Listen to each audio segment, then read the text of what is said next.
एक काम करा करो, वीडियो देखने के बाद में 2-3 बार और देख लोगे तो बहुत अच्छे से आपको क्या आ जाएगा, समझ में आ जाएगा। स्क्रीन में एक बार शेयर कर देती हूँ, हम कर चुके थे ऑर्डर नंबर 10 तक। देखो जो 11, 12 और 13 नंबर के ऑर्डर है ना, उसमें से एग्जाम में ज्यादा क्वेश्चन नहीं पूछे जाते हैं, लेकिन छोटी छोटी चीजें आपको पता होनी चाहिए। पहले हम ऑर्डर नंबर 12 कंप्लीट करेंगे, 13 कंप्लीट करेंगे, 14 कंप्लीट करेंगे, 15 कंप्लीट करेंगे, फिर हम ऑर्डर नंबर 11 पे आएंगे। ठीक है, छोटे छोटे ऑर्डर्स हैं। सिर्फ ऑर्डर नंबर 11 मतलब थोड़ा सा बड़ा है। बाकी 12, 13, 14, 15 ये क्या है, छोटे छोटे ऑर्डर्स हैं। अब देखो क्या होता है, सबसे पहले हम एक बार पार्टीज वगैरह ये सब चीजें देखते हैं कि हमने क्या क्या पढ़ा हुआ है अभी तक। जैसे जैसे मैं रिपीट करती जाऊं, याद रखना क्या पढ़ा हमने। सबसे पहले पार्टीज पढ़ी, फिर हमने order number 2 framing of the suit पढ़ा। ठीक है, फिर हमने ऑर्डर नंबर 3 रेकग्नाइज एजेंट और प्लीडर पढ़ा। Order number 4 institution of the suit पढ़ा। ठीक है, ऑर्डर नंबर 5 हमने समन पढ़ा। ऑर्डर नंबर 6 हमने प्लीडिंग पढ़ा। 7 हमने प्लेंट पढ़ा। 8 हमने रिटर्न स्टेटमेंट पढ़ा। 9 हमने अपीयरेंस ऑफ पार्टीज पढ़ा, अपीयरेंस और कॉन्सिक्वेंसेस फॉर नॉन अपीयरेंस।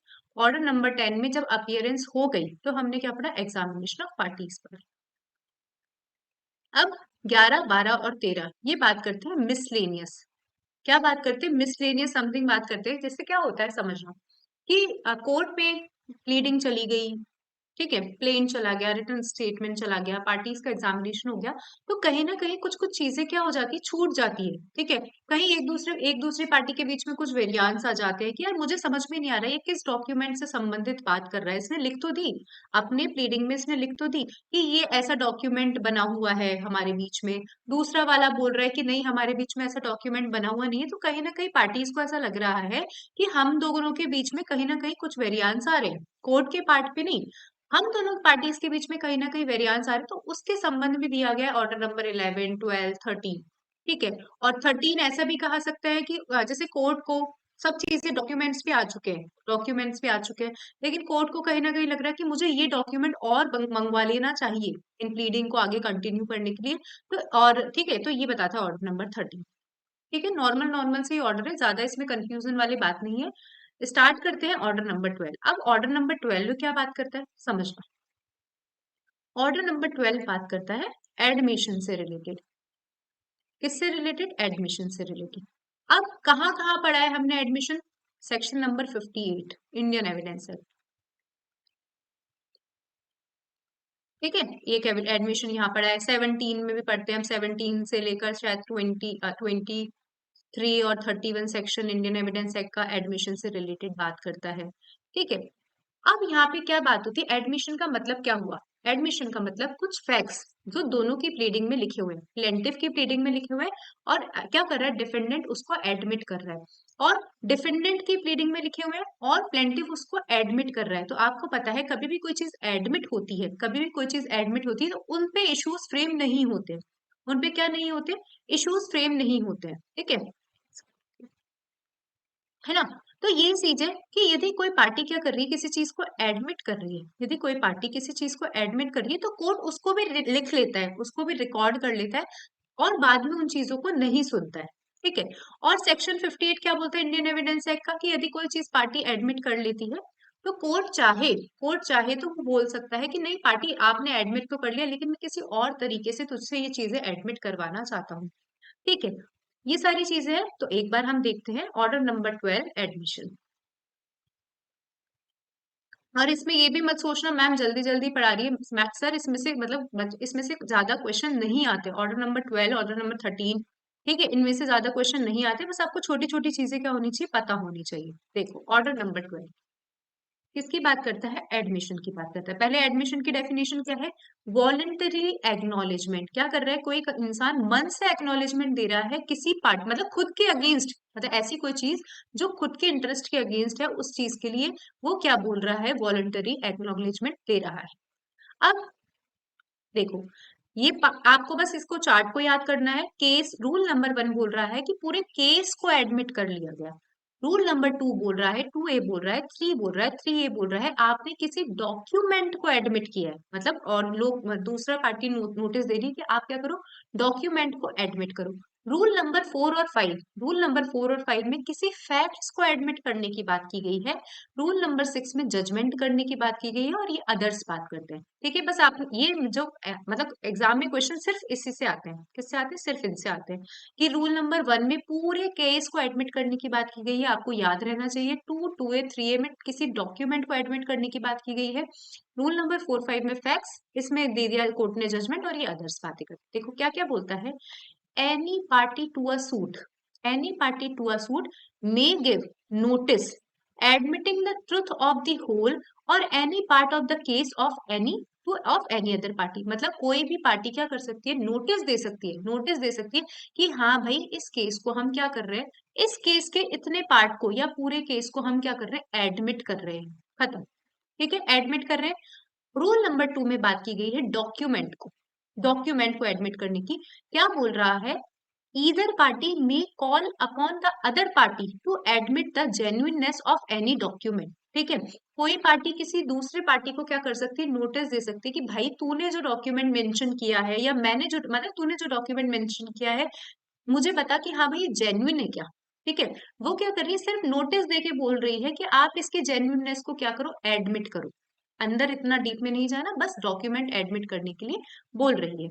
अब किसी पार्टी को क्या कहा कि भाई इस डॉक्यूमेंट्स को क्या करो, इस डॉक्यूमेंट्स की जेन्युइननेस को एडमिट करो, या इस डॉक्यूमेंट को एडमिट करो। जैसे मैं हूं पारुल, ए और बी। ठीक है, हमारे बीच में क्या हुआ है, कोई कॉन्ट्रैक्ट हुआ है। मैं जस्ट इसको सिंपल सा क्या बोल रही हूँ, तो इस चीज को, इस वाली चीज को एडमिट कर, या इस वाले डॉक्यूमेंट को एडमिट कर कि हमारे बीच में ये वाला कॉन्ट्रैक्ट हुआ है।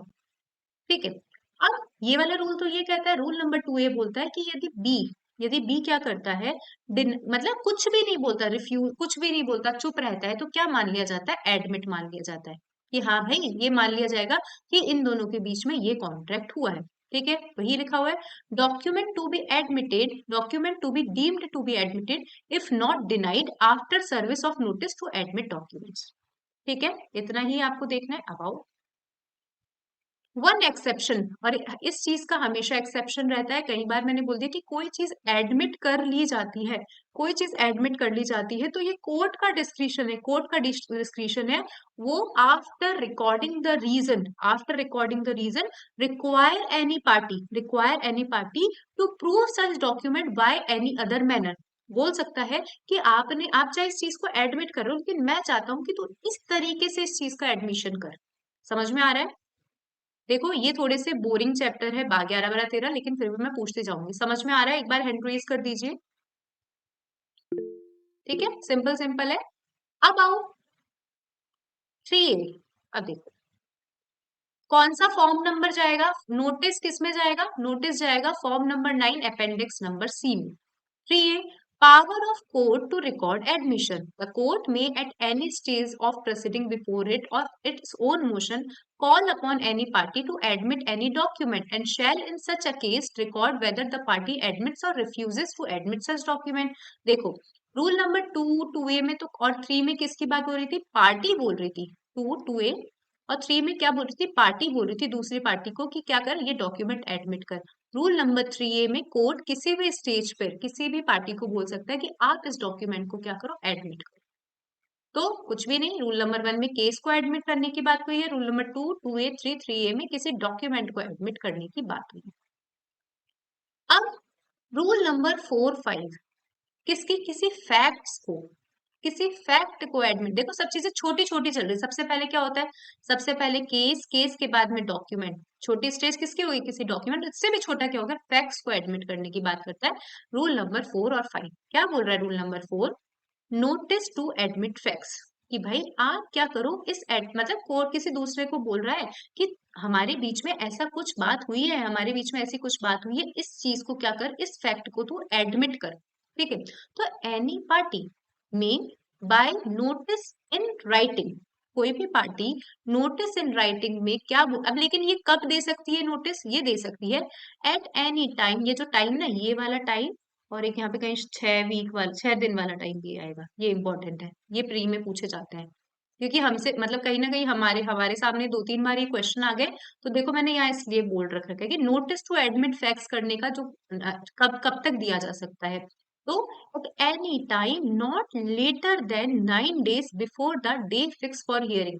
ठीक है, तो हियरिंग के 9 दिन पहले, मतलब 9 दिन तक, no at any time not later than hearing के 9 दिन पहले तक ही आप क्या कर सकते हो, आप ऐसे नो एडमिट फैक्स को एडमिट करने का क्या दे सकते हो, नोटिस। देखो वर्ड पढ़ो, at any time not later than 9 days before the day fix for the hearing. आप किसी भी फैक्स को एडमिट करने का क्या दे सकते हो, दूसरी पार्टी को नोटिस दे सकते हो। और call on any other party, मतलब वो कोई भी पार्टी अदर पार्टी को कॉल कर सकती है to admit for the purpose of the suit only. लेकिन वो बोल रही है कि तू इस फैक्ट्स को एडमिट कर ले, लेकिन केवल इस for the purpose of this suit only. ठीक है, एनी स्पेसिफिक फैक्ट और facts mentioned in such notice, और and in case of refusal or neglect to admit the same within 6 days after such, मतलब अब ये टाइम तो दिया है इसे 6 दिन के अंदर, ये आपको कितने दिन के अंदर करना है उन फैक्ट्स को एडमिट, 6 दिन के अंदर करना है। तो यदि 6 दिन के अंदर आप नेग्लेक्ट करते हो, किसी चीज का रिफ्यूजल करते हो, ठीक है, क्या दे रखा है, the cost of proving such fact और fact shall be paid by the party so neglecting और refusing whatever the result of the suit may be unless the court otherwise directs। समझ में आया, बस टाइम याद रखना है। टैक्स को एडमिट करने का नोटिस दिया जाता है हियरिंग के 9 दिन पहले। ठीक है, कितने दिन का टाइम दिया जाएगा, 6 दिन का टाइम दिया जाएगा। जब आपके पास में नोटिस सर्व हो जाता है कि प्लीज आप इस एडमिट फैक्ट्स को एडमिट करो, यदि आप 6 दिन के अंदर नहीं करते हो तो वैसे भी एडमिशन माना जाता है। फिर क्या लिखा हुआ, हाँ बस ये अपन पहले ही बात कर चुके हैं कि कोई भी फैक्ट यदि एडमिट किया जाता है, कोई भी फैक्ट एडमिट किया जाता है for the purpose of that particular suit only, कि provided that any admission made in pursuance of such notice is to be deemed only for the purpose of the particular suit and not as an admission to be used against the party on any other occasion or in favor of any person other than the party giving the notice। कि आप सिर्फ उस particular suit के लिए ही क्या कर सकते हो, उस फैक्ट्स के एडमिशन को क्या कर सकते हो, यूज कर सकते हो। Rule number 5, form of admission, वो आप कुछ भी देख लेना। जो नोटिस दिया जाता है वो फॉर्म नंबर 10 में दिया जाता है, और जो एडमिशन किया जाता है वो फॉर्म नंबर 11 में किया जाता है। देखो अब क्या हुआ, समझो। रूल नंबर 1 में पूरा मैम, केस ये जो एडमिट, हाँ एडमिशन की स्टेज चल रही है, क्या ये बोल रहे हो, ये जो एडमिशन की स्टेज अब जो चल रही है, ये हम्म, रेप्लिकेशन के टाइम पे चलेगी ना? हाँ जब रिप्लाई मतलब रिटर्न स्टेटमेंट फाइल हो गया ना, रिटर्न स्टेटमेंट फाइल हो गया उसके बाद में ये चीजें चल रही है। Okay ma'am. ठीक है, अब देखो, समझना, हमने केस को एडमिट किया, फिर हमने किसी डॉक्यूमेंट को एडमिट किया, या हमने किसको एडमिट करा, फैक्ट्स को एडमिट करा। अब कहीं ना कहीं किसी ना किसी तरीके का क्या हो गया, एडमिशन हो गया है, एडमिशन हो गया। अब कोर्ट क्या करेगी, कोर्ट जजमेंट सुनाएगी। यदि मान लीजिए पूरा केस का ही एडमिशन कर लिया, मैं पारुल और शोभना मैम ने मैंने शोभना मैम पे केस लगाया, शोभना मैम ने पूरे केस को एडमिट कर लिया, तो क्या करेगी, कोर्ट जजमेंट सुनाएगी। तो रूल नंबर 6 बात करता है जजमेंट की। देखो, judgment on admission, where admission of facts have been made either in the pleading or otherwise, whether orally or in writing, the court may at any stage of the suit, either on the application of any party or own motion or without waiting for the determination of any other question between the party, make such order or give such judgment as things fit having regards to such admission। ठीक है, किसी भी तरीके का admission कर लिया गया, तो यदि पार्टी बोलेगी कि सर अब एडमिशन तो हो ही गया है, या कोर्ट खुद की मर्जी से भी क्या कर सकती है, जजमेंट प्रनाउंस कर सकती है, और इसकी एक डिग्री बन जाएगी। और आपको हमेशा याद रखना है, डिग्री पे किसकी डेट होती है, डिग्री पे कभी भी डिग्री की डेट नहीं होती, डिग्री पे हमेशा जिस दिन जजमेंट प्रनाउंस हुआ है उस दिन की डेट रहती है। ठीक है, आपको पता होना चाहिए। ये छोटी छोटी चीजें हैं जिनसे हमेशा प्री में क्वेश्चन बनते हैं। Degree shall bear the date of, फिर नीचे लिखा जाएगा डिग्री, नीचे लिखा जाएगा जजमेंट। तो ये सारी चीजें आपको याद रखनी है, डिग्री हमेशा जजमेंट की डेट ही, डिग्री पे हमेशा जजमेंट की डेट ही रहती है। ठीक है, a degree shall be drawn up in accordance with the judgment and the degree shall bear the date on which the judgment was pronounced, कि जिस दिन जजमेंट प्रोनाउंस किया गया है उस दिन पे क्या रहती है, उस दिन पे मतलब उस डिग्री पे उस दिन की डेट रहती है। Affidavit of signature, notice to produce document और कॉस्ट, ये सारी क्या बात कही गई है, फालतू बात कही गई है। ऑर्डर नंबर 12 यही कंप्लीट होता है, कुछ भी नहीं था। ऑर्डर नंबर 12 सिंपल सी एडमिशन से रिलेटेड क्या कही गई थी, बातें कही गई थी। अब देखो, आप लोगों को याद होगा order number 7 rule number 14, order number 8 rule number 1। कोई बताएगा कौन सा ऑर्डर, कौन सा रूल है ये? ऑर्डर नंबर 7 रूल नंबर 14 और ऑर्डर नंबर 8 रूल नंबर 1 दोनों एक ही बात करते हैं। क्या बात करते हैं, किसी को याद हो तो? मैम शॉप की जो बुक्स होती है उनको प्रोड्यूस करना, मतलब अकाउंट्स जो होते हैं। या मैं गलत बोल रही हूँ क्या? रूल नंबर 14 नहीं है क्या ये? मैम 7। ऑर्डर नंबर 7 का रूल नंबर 14? नहीं मैम, ये 8 का 14 है। तो कोई और है यहाँ पे जिसको Production of document on which plaintiffs use or relies.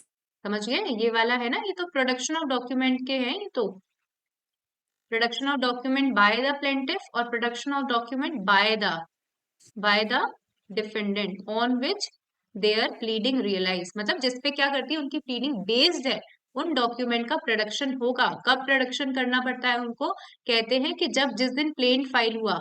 फिर मैंने आपको क्या बताया था कि वहां पे जनरली कॉपी लगाते हैं, लिखा वहां पे डॉक्यूमेंट है लेकिन जनरली कॉपी लगाते हैं लिस्ट में लिख कर कि इस डॉक्यूमेंट पे हमारी प्लीडिंग क्या है, बेस्ड है। और यदि ऐसा नहीं किया जाता, लिस्ट में नहीं लिखा जाता है, या मतलब ऐसे डॉक्यूमेंट को प्रोड्यूस नहीं किया जाता, कॉपी प्रोड्यूस नहीं की जाती, तो इन फ्यूचर विदाउट कोर्ट की परमिशन आप उनको प्रेजेंट नहीं कर सकते हैं। लेकिन इसके दो एक्सेप्शन थे, cross examination of other party और दूसरा एक्सेप्शन क्या था, for refreshing memory of any witness. ठीक है, आप सबको ये पॉइंट याद है? एक बार हैंड रेज करो, ये वाली चीज मैंने बताई थी, सबको पता है?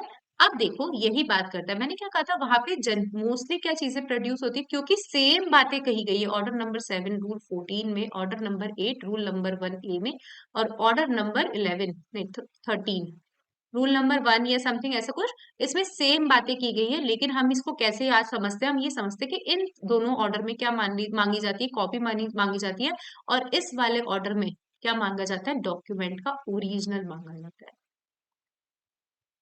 ठीक है, पढ़ते हैं क्या लिखा हुआ है। देखो, अब production, impounding and return of document. Production की बात की गई है रूल नंबर 1 से 7 में, इम्पाउंडिंग की बात की गई है 8 में, रिटर्न की बात की गई है 9 में, और 10 और 11 अदर रूल्स की बात करते हैं। देखो, original document to be produced at और बिफोर सेटलमेंट ऑफ इशू। ठीक है, the parties or their pleader shall produce on or before the settlement of issue all the documentary evidence in original where the copies there have been filed along with plain or written statement, कि where the copy has been filed with written statement and plain, तो all the documentary evidence जो भी हमने उनके सामने उनके साथ में कॉपी फाइल करी है, उसको आपको सेटलमेंट ऑफ इश्यूज पे क्या करना पड़ेगा, आपको प्रोड्यूस करना पड़ेगा उनका ओरिजिनल।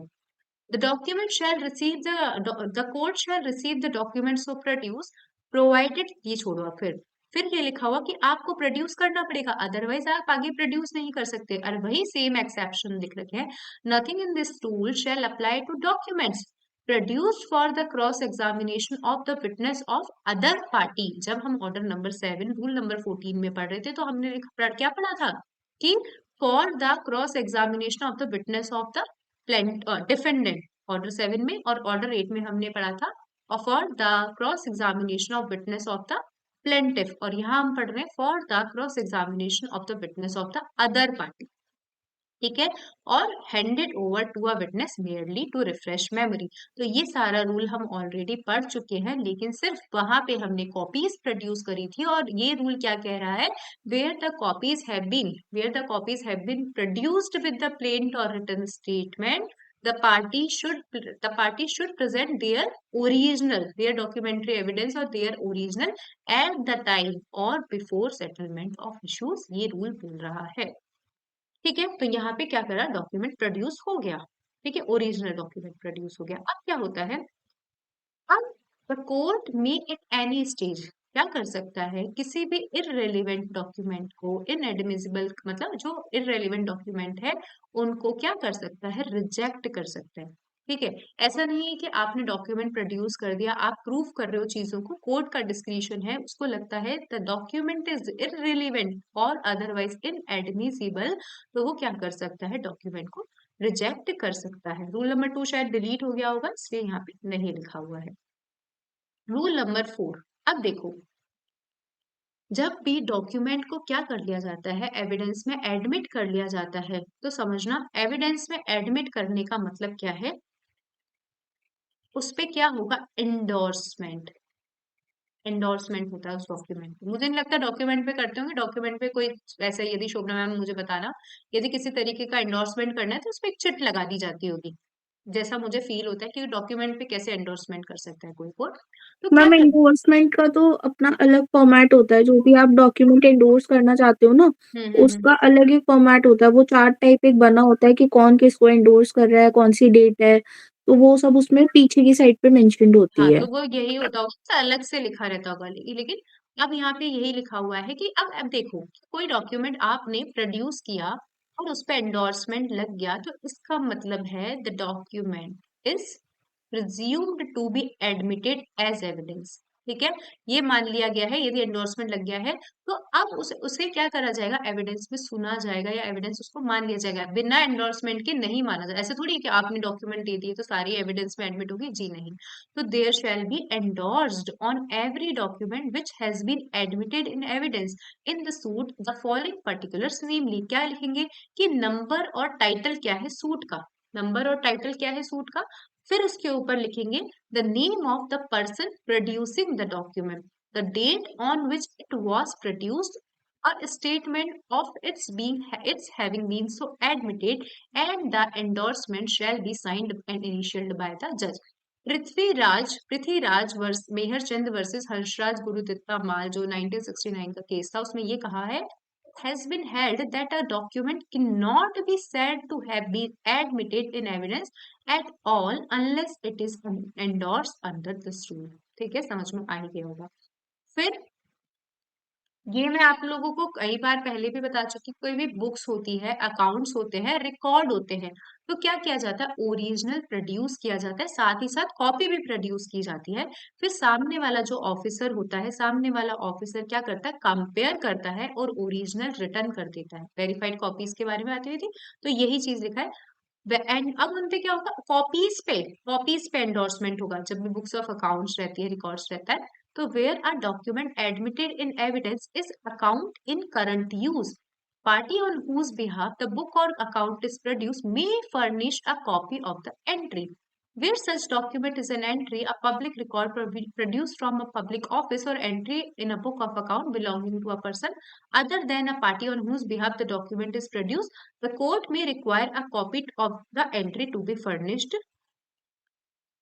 देखो फिर ये लिखा है the court shall after causing the copy to be examined, compared and certified in the manner mentioned in Rule 17 of Order 7, mark the entry and cause the book, account or record in which it occurs to be written to the person producing it। इतना बड़ा वैसे मुझे लिखना नहीं चाहिए था, मुझे सिर्फ ये लिखना चाहिए था, कॉपी को ओरिजिनल के साथ में क्या किया जाएगा, कंपेयर किया जाएगा। The officer shall compare the copy, ठीक है, verified copies with the original, and shall record the same or cause return to the person producing the same। ठीक है, ये सिंपल सा मुझे इसके अंदर लिखना चाहिए था, इतना बड़ा इंपॉर्टेंट रूल नहीं है। अब जैसे हमने क्या करा, जैसे हमने किसी डॉक्यूमेंट को एडमिट करा है, तो हमने उसमें क्या लिखे थे, 4 चीजें लिखी थी कि भाई किस डेट को प्रोड्यूस किया गया, किस पर्सन ने प्रोड्यूस किया, ठीक है, और नेम और टाइटल क्या था सूट का, और साइन किया था। स्टेटमेंट ये था कि हाँ भाई हमने एडमिट कर लिया। यदि हम किसी डॉक्यूमेंट को, कोर्ट किसी डॉक्यूमेंट को रिजेक्ट कर रहा है, तो ये 2-3 चीजें लिखी जाएगी, date, the number and title of the suit, the number and title of the suit, फिर the name of the person producing the same, जो पर्सन उसे प्रोड्यूस कर रहा है। क्यों रिजेक्ट करेगा कोर्ट, तो लिखेगा कि भाई ये रिजेक्ट किया जाएगा और इंडोर्समेंट होगा, name of the person, name of the title, name and title of the suit, number and title of the suit, the statement of having its, ठीक है, the statement of its having been so rejected लिखना है यहाँ पे। एक second रुकिए, तो इसमें कहीं लिख देते हैं, अदरवाइज मैं इसके अंदर क्या मैं ऊपर से कॉपी पेस्ट कर रही थी, तो यहाँ पे वर्ड आएगा रिजेक्टेड, ठीक है, बाद में कर देंगे। ठीक है, तो ये तीन चीजें इंडोर्समेंट में आपको, जब कोई डॉक्यूमेंट का क्या कर रहा है, कोर्ट रिजेक्ट कर रहा है, जब कोई डॉक्यूमेंट को कोर्ट रिजेक्ट कर रहा है तो उस पे ये सारे स्टेटमेंट लिखने पड़ेंगे। ठीक है, और together with the statement of its having been rejected and the endorsement shall signed and initial by the जज। इसको मुझे डिलीट करना है। ठीक है, डन।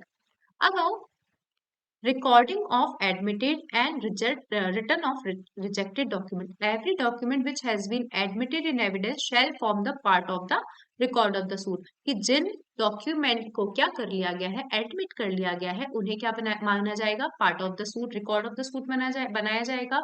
और जिन्हें नहीं करा गया है, जिन्हें रिजेक्ट कर दिया गया है, रिटर्न कर दिया गया है, उनको पार्ट ऑफ द रिकॉर्ड नहीं बनाया जाएगा।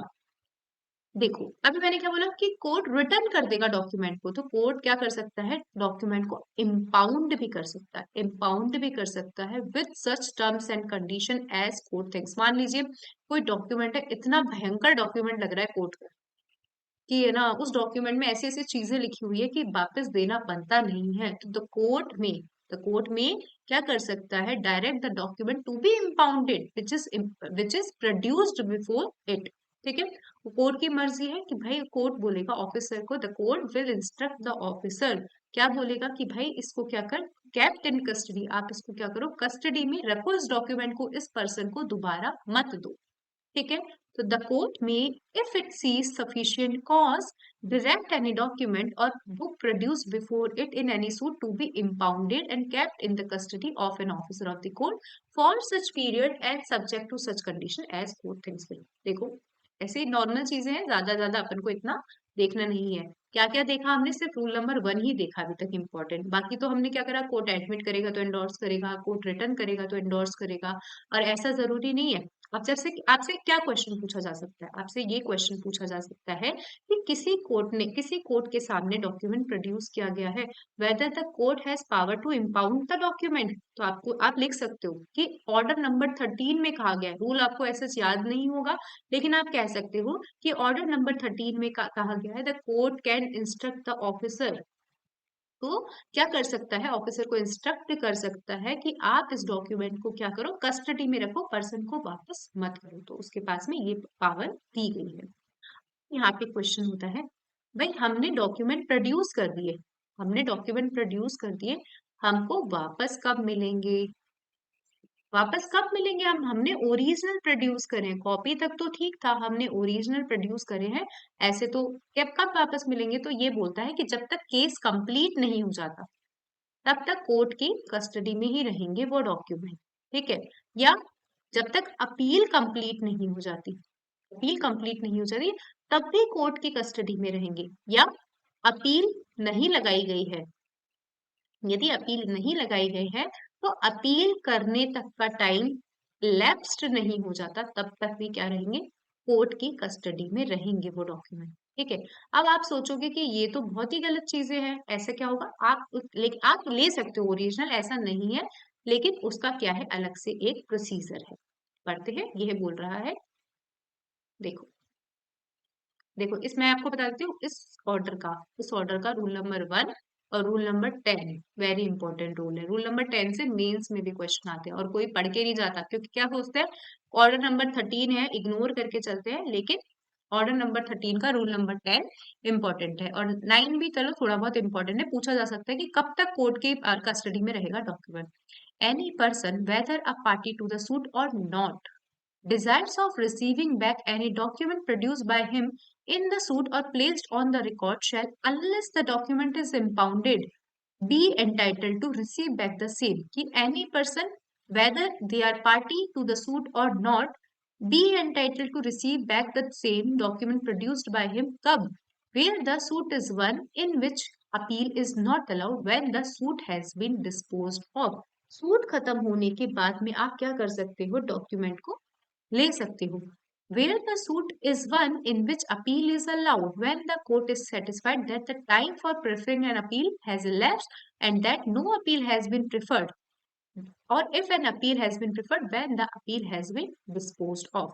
ठीक है, प्रोवाइड, अब क्या ये सब चीजें हो गई, अब लेकिन यहाँ पे क्वेश्चन हो सकता है कि क्या पर्सन क्या पर्सन अप्लाई कर सकता है बिफोर अर्लियर टाइम से पे भी अप्लाई कर सकता है? तो यहाँ ये लिखा हुआ है provided that the document may be return at any time earlier if person apply to the officer along with the यदि केस है मतलब पार्टी वाला केस है तो पार्टी को क्या देनी पड़ेगी, सर्टिफाइड कॉपी देनी पड़ेगी। यदि पार्टी के डॉक्यूमेंट है तो पार्टी को कुछ सर्टिफाइड कॉपी देनी पड़ेगी, और यदि अदर पर्सन है तो ऑर्डिनरी कॉपी से भी क्या कर सकता है, काम चल सकता है। और उसके साथ में उसको अंडरटेकिंग देनी पड़ेगी कि wherever the court require the document I reproduce the same, reproduce the original. ठीक है, लास्ट और पढ़ लेते हैं।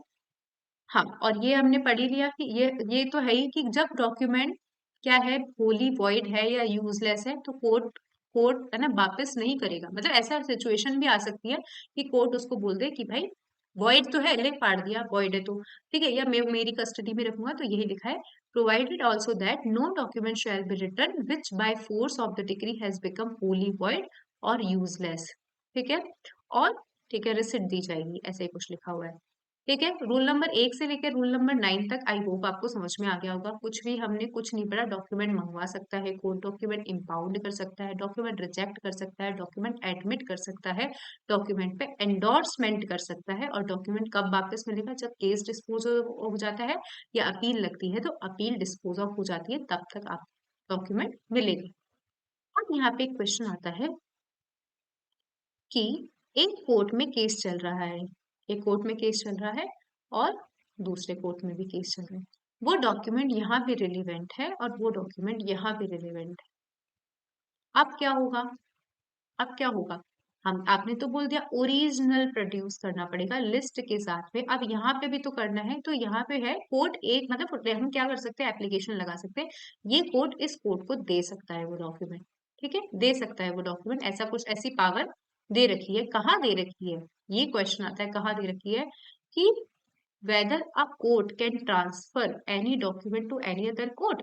ठीक है, तो ये दे रखा है ऑर्डर नंबर 13 रूल नंबर 10 में कि जी हाँ क्या कर सकता है, ड्यूरिंग द केस एक कोर्ट ट्रांसफर कर सकता है दूसरे कोर्ट को डॉक्यूमेंट यदि उसको चाहिए हो तो।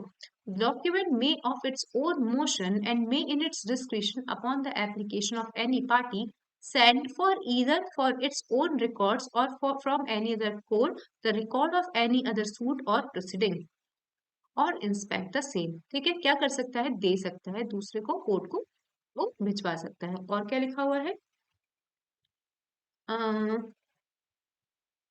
ठीक है, ये कुछ भी नहीं है लिखा हुआ कि जो एविडेंस में इनएडमिसिबल है, इनएडमिसिबल एविडेंस है, तो ऐसा इसका मतलब ये नहीं समझा जाएगा कि दूसरे कोर्ट में भेज दिया गया तो वो उसे एज एन एविडेंस यूज कर ले, तो इसका रेलिवेंट ये है नहीं। और जो provision as to document applied to material object only, the provision herein contain as to document so far as may be apply to all other material objects producible as evidence. क्या question पूछा जाता है, ये तो सारी बातें हमने किससे संबंधित करी है, डॉक्यूमेंट से संबंधित करी है। यदि कोई भी मटेरियल है तो उसके मतलब मटेरियल ऑब्जेक्ट है तो उस पर भी सेम टू सेम केस क्या होगा, अप्लाई होगा। ठीक है, मतलब कोई भी मटेरियल, अभी तो हमने बोला डॉक्यूमेंट को इम्पाउंड कर सकता है, तो क्या मटेरियल को भी इम्पाउंड कर सकता है, जी हाँ आप कर सकता है, ऑर्डर 13 के अकॉर्डिंग क्या कर सकता है, इम्पाउंड कर सकता है। ठीक है, तो ऑर्डर नंबर 12 इसमें एडमिशन था। एडमिशन में भी वो आपको एक एडमिशन ऑफ फैक्ट्स वाला याद रखना है, ठीक है, क्योंकि उससे प्री में क्वेश्चन आता है, 9 दिन और 6 दिन के अंदर आंसर देना पड़ता है। ऑर्डर नंबर 13 में rule number 1, rule number 9, rule number 10 आपको पता होने चाहिए, पता सारे रूल होने चाहिए लेकिन उनके सीरियल नंबर आपको पता होने चाहिए। आते हैं ऑर्डर नंबर 14, सब चीजें हो गई, एग्जामिनेशन भी हो गया पार्टीज का। ठीक है, और इंटेरोगेटरी ऑर्डर नंबर 11 का नाम अभी पढ़ा नहीं है, लेकिन ऑर्डर नंबर 11 का नाम है इंटेरोगेटरीज एंड डिस्कवरी। ये सब चीजें भी हो गई, डॉक्यूमेंट एडमिट भी कर लिए गए, खूब सारे डॉक्यूमेंट को प्रोडक्शन भी कर लिया। अब क्या होगा, वेरी इंपॉर्टेंट चैप्टर क्या है, very important chapter framing of issues. पूरा सीपीसी इस ऑर्डर पे बेस्ड है कहने को। ठीक है, कहीं इससे कहीं जजमेंट कहीं ऑर्डर बनते हैं इस वाले ऑर्डर से। ठीक है, क्या कहा है, फ्रेमिंग ऑफ इश्यूज, कि कोर्ट क्या करेगा, इश्यूज फ्रेम करेगा। अब इश्यूज कैसे फ्रेम करेगा, जिन पे क्या करती, कोई फैक्ट्स है, फैक्ट्स विच आर एडमिटेड, वो तो क्या हो सकते हैं, वो इश्यूज का बेस नहीं हो सकते, वो इशू का बेस नहीं है, लेकिन क्या बोल रहा है, the facts which is एलिज्ड by one party, क्या बोला, the fact which is एलिज्ड by one party और डिनाइड बाय अनदर पार्टी, ये क्या होते हैं, इशू होते हैं। कि मैं बोल रहा हूँ ये है और दूसरा पार्टी क्या बोल रहा है, ये नहीं है नहीं है नहीं है, ठीक है, तो तब इशू फ्रेम होते हैं, तब इशू अराइज होते हैं। क्या है इशू, क्या है, एक मटेरियल प्रिपोजिशन है। कैसे याद करनी इसकी डेफिनेशन, वैसे आपको पता होंगी कि इशू कब अराइज होते हैं, मटेरियल प्रिपोजिशन ऑफ लॉ और fact which is एलिज्ड by one party और डिनाइड बाय अनदर पार्टी, ये क्या होते हैं, ये इशूज होते हैं। ठीक है, स्टेप बाय स्टेप आपसे पूछ ही जाऊंगी, इसमें जल्दीबाजी इसलिए नहीं करना क्योंकि इंपॉर्टेंट चैप्टर है। तो समझ में आया इशू क्या होता है, इशू फ्रेम होते हैं ना, ऑर्डर 14 के अकॉर्डिंग इशू फ्रेम होते हैं। अब दूसरी बात, व्हाट इज, अभी हमने बोला मटेरियल प्रिपोजिशन, क्या बोला हमने, मटेरियल प्रिपोजिशन। तो what is material proposition, material preposition क्या है, एक तरीके का राइट है जिसमें प्लेंटिफ क्या बताता है, प्लेंटिफ बता रहा है कि मेरा क्या है, राइट टू स्यू है। ये मटेरियल प्रिपोजिशन है कि सारे तरीके के अधिकार, सारे तरीके की चीजें जिससे प्लेंटिफ क्या शो करना चाहता है कि मेरा राइट टू स्यू है, और डिफेंडेंट क्या शो करना चाहता है कि मेरा क्या है, राइट टू डिफेंड है, डिफेंस है। ठीक है, तो ये सारी चीजें ये मटेरियल प्रिपोजिशन में आती है। पहले मैंने इशू बोला, एलिज्ड बाय वन पार्टी और denied by another party, एलिज्ड by one party और डिनाइड बाय अदर पार्टी, तो ये क्या होते हैं, इश्यूज होते हैं। और तीसरी स्टेज, इशू कितने तरीके के होते हैं, ये भी बताऊंगी मैं आपको। इशू होते हैं दो तरीके के, एक तो होता है इशू ऑफ फैक्ट, क्या होता है, इशू ऑफ फैक्ट, और एक होते हैं इश्यूज ऑफ लॉ। तो मैम ये क्या होते हैं इशू, आपने बोला इशू ऑफ फैक्ट और इशू ऑफ लॉ, आप समझना। इशू ऑफ फैक्ट क्या हो सकते हैं, मान लीजिए एक कॉन्ट्रैक्ट है, मान लीजिए एक कॉन्ट्रैक्ट है, इसके अंदर इशू ऑफ फैक्ट ये बन सकता है, कॉन्ट्रैक्ट मान लीजिए, ठीक है, इशू ऑफ फैक्ट ये बन सकता है कि ये जो कॉन्ट्रैक्ट के अंदर जो पर्सन है, ये क्या है, अनसाउंड माइंड का है। तो ये क्या है, ये एक फैक्ट है, ये क्या है, फैक्ट है, ये सर्कमस्टांसिस पे डिपेंड है, समझ गए, सर्कमस्टांसिस पे डिपेंड है, तो ये क्या है, फैक्ट है। ठीक है, और इश्यू ऑफ लॉ क्या होता है, जो लॉ पे बेस्ड होता है कि क्या ये कॉन्ट्रैक्ट, ये जो कॉन्ट्रैक्ट है इसके अंदर जो वैल्यू है इस कोर्ट के जुरिडिक्शन में है या नहीं है। ठीक है, समझिए, जुरिडिक्शन का क्वेश्चन हुआ, या ये जो कॉन्ट्रैक्ट है ये 3 साल के बाद में क्या करना था, 3 साल के बाद में आया है प्लेंटिफ इसको एनफोर्स कराने, तो whether the contract is barred by law, board by law या बार्ड बाय लिमिटेशन। समझ में आ गया आप लोगों को, इशू ऑफ फैक्ट और इशू ऑफ लॉ में आपको क्या आना चाहिए, डिफरेंस आना चाहिए, समझ में आना चाहिए आपको कि क्या डिस्टिंग्विशमेंट है। डन, एक बार हैंड रेज करो। इशू ऑफ फैक्ट सर्कमस्टांसेस पे बेस्ड रहते हैं, और इशू ऑफ लॉ जो लॉ से रिलेटेड इश्यूज होते हैं वो क्या होते हैं, इशू ऑफ लॉ होते हैं, ये आपको पता होना चाहिए। देखो, यहाँ पे एक क्वेश्चन आता है कि what is preliminary issue, what is preliminary issue, Ma'am, which rule is this? Order 14 rule 2। अभी मैं जस्ट एग्जांपल दे रही हूँ, अभी पूरा चैप्टर अभी स्टार्ट नहीं हुआ है, अभी जस्ट मैं बता रही हूँ कि क्या क्या चीजें हो सकती है ऑर्डर नंबर 14 में। ठीक है, अब देखो ऑर्डर नंबर 14 का, चलो ये अभी हम रूल की बात कर ही नहीं रहे हैं, हम ही अभी किस में पहुंचे थे, हमने पूछा व्हाट इज इशू, हमने फिर सेकंड नंबर पे क्या करा, व्हाट इज मटेरियल प्रिपोजिशन, फिर हमने थर्ड नंबर पे क्या करा, how many types of issues, फिर हम फोर्थ नंबर पे पढ़ रहे हैं व्हाट इज प्रिलिमिनरी इशूज। अब समझो एक चीज को, एक पूरा कॉन्ट्रैक्ट है, इस कॉन्ट्रैक्ट की वैल्यू है 5 लाख रुपए। आप लोगों को सेक्शन 6 पता होगा, सेक्शन 6, ये 5 लाख रुपए का केस कहाँ लगेगा, डिस्ट्रिक्ट जज में, सॉरी 5,05,000 रुपए कहाँ केस लगेगा, डिस्ट्रिक्ट जज में, क्योंकि 5 लाख से ऊपर का केस है, कहाँ लगना चाहिए था, डिस्ट्रिक्ट जज में लगना चाहिए, खत्म, यहाँ तक अभी आगे नहीं जाएंगे। अब इस कॉन्ट्रैक्ट में फैक्ट्स दे रखे हैं, क्या बोल रहे हैं, प्लेंटिफ बोल रहा है कि डिफेंडेंट डिनाई कर रहा है इस कॉन्ट्रैक्ट को कंप्लीट करने में, तो आप मुझे क्या करो, स्पेसिफिक रिलीफ दो, क्या दो मुझे, स्पेसिफिक रिलीफ दो। ठीक है, ये क्या है, ये एक तरीके का इशू है और डिफेंडेंट बोल रहा है कि नहीं नहीं मैं तो ऐसा कॉन्ट्रैक्ट कुछ किया नहीं था। ये एक तरीके का इशू है कि plaintiff is entitled whether plaintiff is entitled for specific performance. समझना, whether plaintiff is entitled for specific performance, ये इशू नंबर 1 है।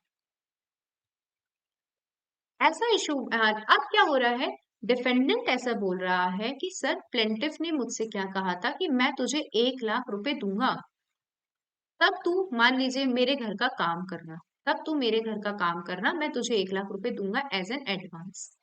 तो डिफेंडेंट क्या बोल रहा है कि सर प्लेंटिफ अपने पार्ट को कंप्लीट नहीं कर रहा है, मैं इसलिए इस कॉन्ट्रैक्ट को कंप्लीट नहीं कर रहा हूँ क्योंकि प्लेंटिफ अपने पार्ट को जो 1 लाख रुपए देने की बात थी उसको कंप्लीट नहीं कर रहा है।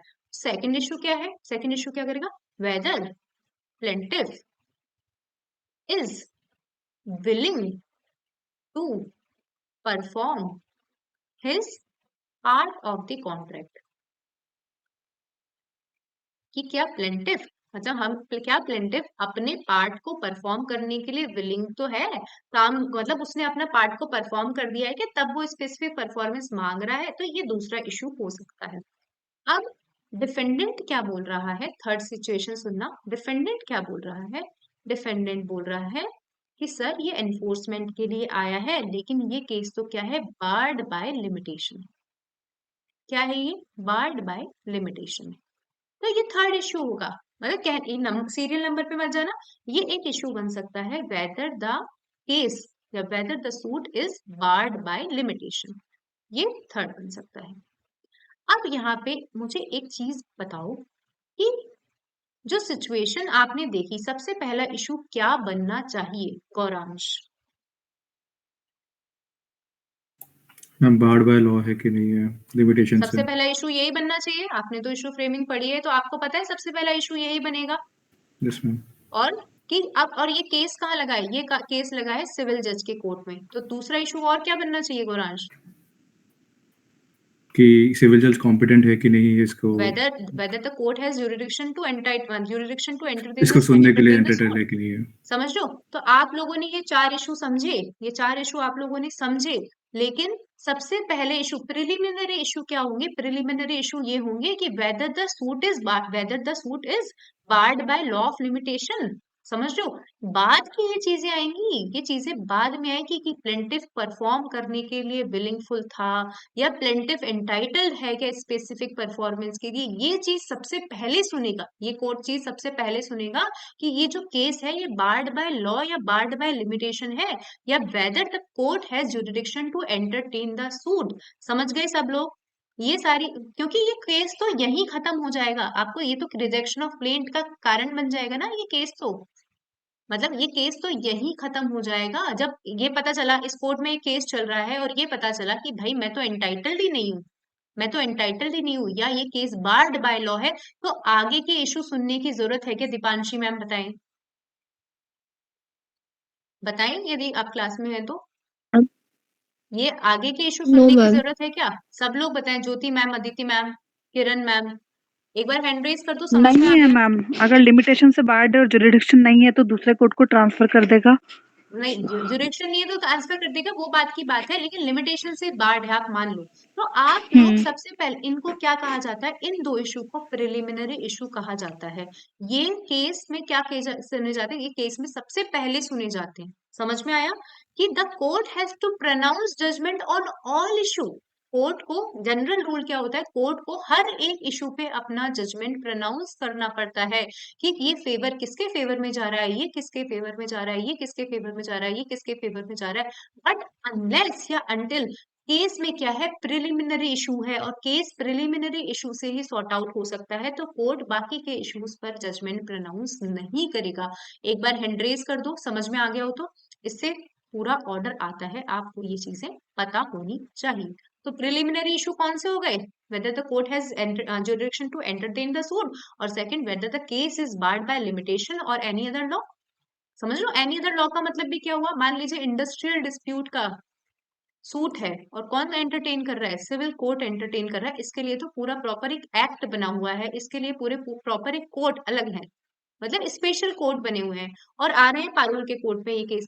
कोर्ट बोलेगा कि भाई मेरा तो जुरिडिक्शन ही नहीं है, ठीक है, मेरा तो जुरिडिक्शन ही नहीं है, मैं क्यों एंटरटेन करूँ सूट को। तो ये सारे क्या होते हैं, ये सारे प्रिलिमिनरी इश्यूज होते हैं, मतलब ये दोनों इशू क्या है, प्रिलिमिनरी इश्यूज है। आई होप आपको पूरे चैप्टर का बेस बस यही था। Order 14 rule 2 very important, very very very important, कि कोर्ट हर एक इश्यूज पे जजमेंट प्रोनाउंस करेगा, लेकिन यदि केस इन्वॉल्व करता है प्रिलिमिनरी इशू और प्रिलिमिनरी इशू पर ही क्या हो सकता है, केस सॉल्व हो सकता है, तो कोर्ट प्रिलिमिनरी इशू को खत्म करिए मतलब सुना के ही जजमेंट क्या कर देगा, प्रोनाउंस कर देगा। अब आ जाइए, और क्या हो सकता है, रूल नंबर 3 में ये सब चीजें लिखी हुई है। कोर्ट टू प्रोनाउंस, हाँ, इश्यूज कैसे फ्रेम होंगे, तो कोई बता सकता है इश्यूज कैसे फ्रेम हो सकते हैं, किस किस को देखकर कोर्ट इश्यूज फ्रेम करेगा, कोई बता सकता है तो बताएं एक बार। शोभना मैम,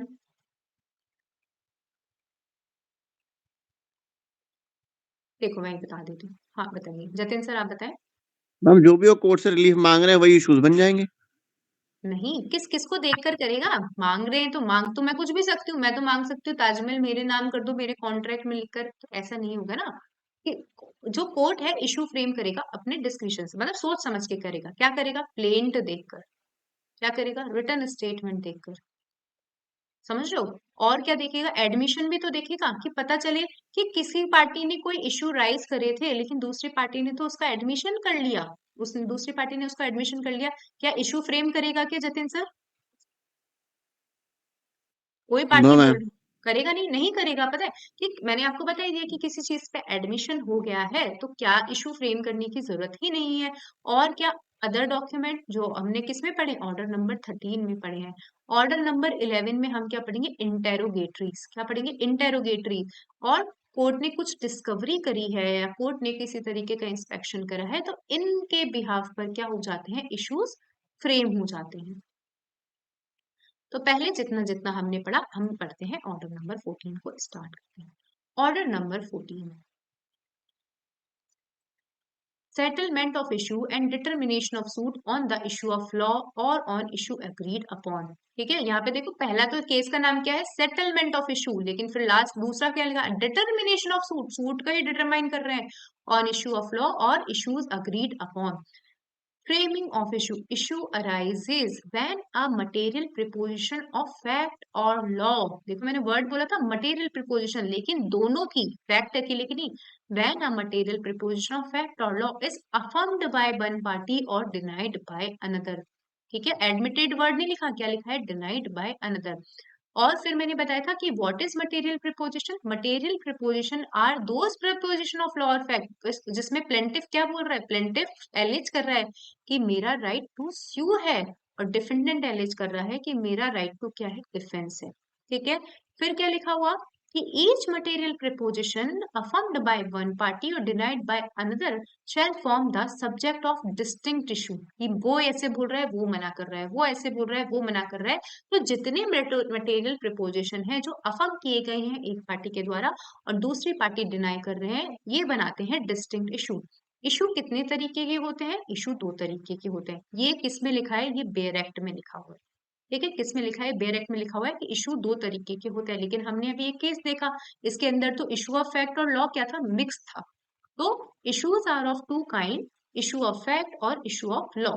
लेकिन मीनाक्षी मिल्स वर्सेस सीआईटी में क्या कह दिया गया था, issues however may be mixed issue of fact and law. ठीक है, इशू में दोनों भी हो सकते हैं।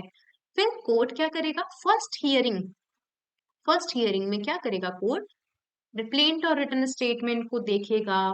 फिर जो एग्जामिनेशन किया है ना उसने, पार्टीज का एग्जामिनेशन भी तो किया है ऑर्डर नंबर 10 में, उनको देखेगा, पार्टीज को सुनेगा, प्लीडर को सुनेगा और असर्टेन करेगा कि किस मटेरियल प्रिपोजिशन पर वो पार्टीज क्या है, वेरियांस पे हैं, और उसके अकॉर्डिंग क्या कर लेगा, इशू फ्रेम कर लेगा, ताकि वो क्या कर पाए, केस में राइट डिसीजन दे पाए, क्या कर पाए, केस में राइट डिसीजन दे पाए। अब यहाँ पे हमने कहा कि फर्स्ट हियरिंग पे कर लेगा, फर्स्ट हियरिंग, तो कोर्ट को तो इतनी जल्दी जल्दी भगना पड़ेगा, कोर्ट क्या सोचेगा, यार फर्स्ट हियरिंग की बात है, फर्स्ट हियरिंग में मैं इशू फ्रेम करूं, तो नीचे एक्सेप्शन दे दिया, क्या दे दिया नीचे, कि it is not mandatory, word तो लिख दिया, वर्ड तो लिख दिया कि आपको फर्स्ट हियरिंग पे लिखना है, लेकिन लिख दिया nothing in this rule requires the court to frame और record issued where the defendant at the first hearing of the suit makes no defence, की ऐसा कोई जरूरी नहीं है कि फर्स्ट हियरिंग में ही आपको क्या करना है, सूट इशू को फ्रेम करना है। रूल नंबर 2 हम पढ़ ही चुके हैं, court to pronounce judgment on all issues. पढ़ा करते हैं, court to pronounce judgment on all issue, court to pronounce judgment on all issue 1 2 3 4, आपको हर इशू पे क्या करना पड़ेगा, जजमेंट प्रोनाउंस करना पड़ेगा। But court to pronounce issues on all judgment on notwithstanding that a case may be disposed of on a preliminary issue, the court shall subject to the provision of sub rule to pronounce judgment on all issue, की यदि case किस पे dispose हो रहा है, dispose of हो रहा है, प्रिलिमिनरी इश्यूज पे डिस्पोज हो रहा है, तब कोर्ट को प्रोनाउंस जजमेंट करने की सारे इश्यूज पे जरूरत नहीं है, अदरवाइज कोर्ट हर एक इशू पे क्या करेगा, जजमेंट प्रोनाउंस करेगा। Where issue both of law and both of fact arise in the same suit, the court is of opinion that the case or any part thereof may be disposed of on issue of law only, तो क्या कर सकता है, वो केवल उन्हीं issues को सुनेगा जब कोर्ट इज सेटिस्फाइड। कोर्ट क्या सेटिस्फाइड हो जाता है, केस में be dispose of on issue of law only, तो क्या कर सकता है, उस पर भी ट्राई कर सकता है। तो कौन से है, it may try that issue first if that issue relates to the jurisdiction of the court or a part to the suit created by any law for the time being in force। ठीक है, यहाँ पे word limitation नहीं लिखा हुआ, यहाँ पे word लिखा हुआ है किसी भी लॉ के कारण, किसी भी लॉ के कारण उस केस पर क्या लग रहा है, बार लग रहा है, उस केस में बार लग रहा है, तो कोर्ट क्या करेगा, पहले इन दोनों केसेस को सुनेगा। ठीक है, इन दोनों केसेस पे केस को ट्राई कर सकता है, अदरवाइज कोर्ट को हर एक इश्यूज पे क्या है, जजमेंट प्रोनाउंस करने की आवश्यकता है। फिर क्या लिखा हुआ, फिर क्या करेगा, वो तो ये ठीक है, ये कुछ नहीं है। अब आया what are preliminary issues. Preliminary issue an issue relating to jurisdiction of the court और bar to the suit created by law may be treated as preliminary issue. Material from which issues may be framed, किन किन चीजों से issue frame होंगे, किन चीजों से होंगे, हाँ यार छोड़ दिया कि मैंने इसको लिखना।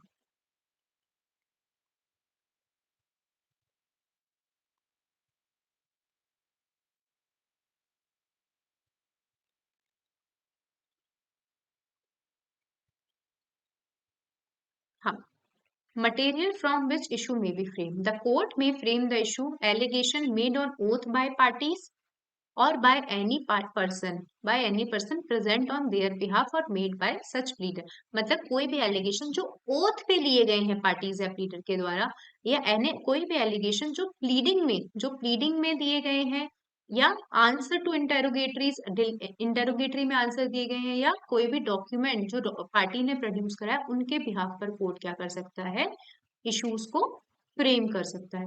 फिर सिंपल है, द कोर्ट में एग्जामिन, इसको इतना अंदर नहीं जाने की पर जरूरत, कोर्ट क्या कर सकता है, विटनेसेस को एग्जामिन कर सकता है और डॉक्यूमेंट को भी देख सकता है इश्यूज फ्रेम करने से पहले।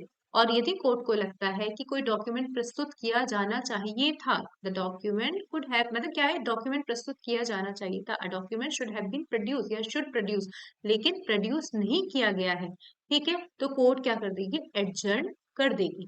ठीक है, क्या कर देगी, एडजर्न कर देगी।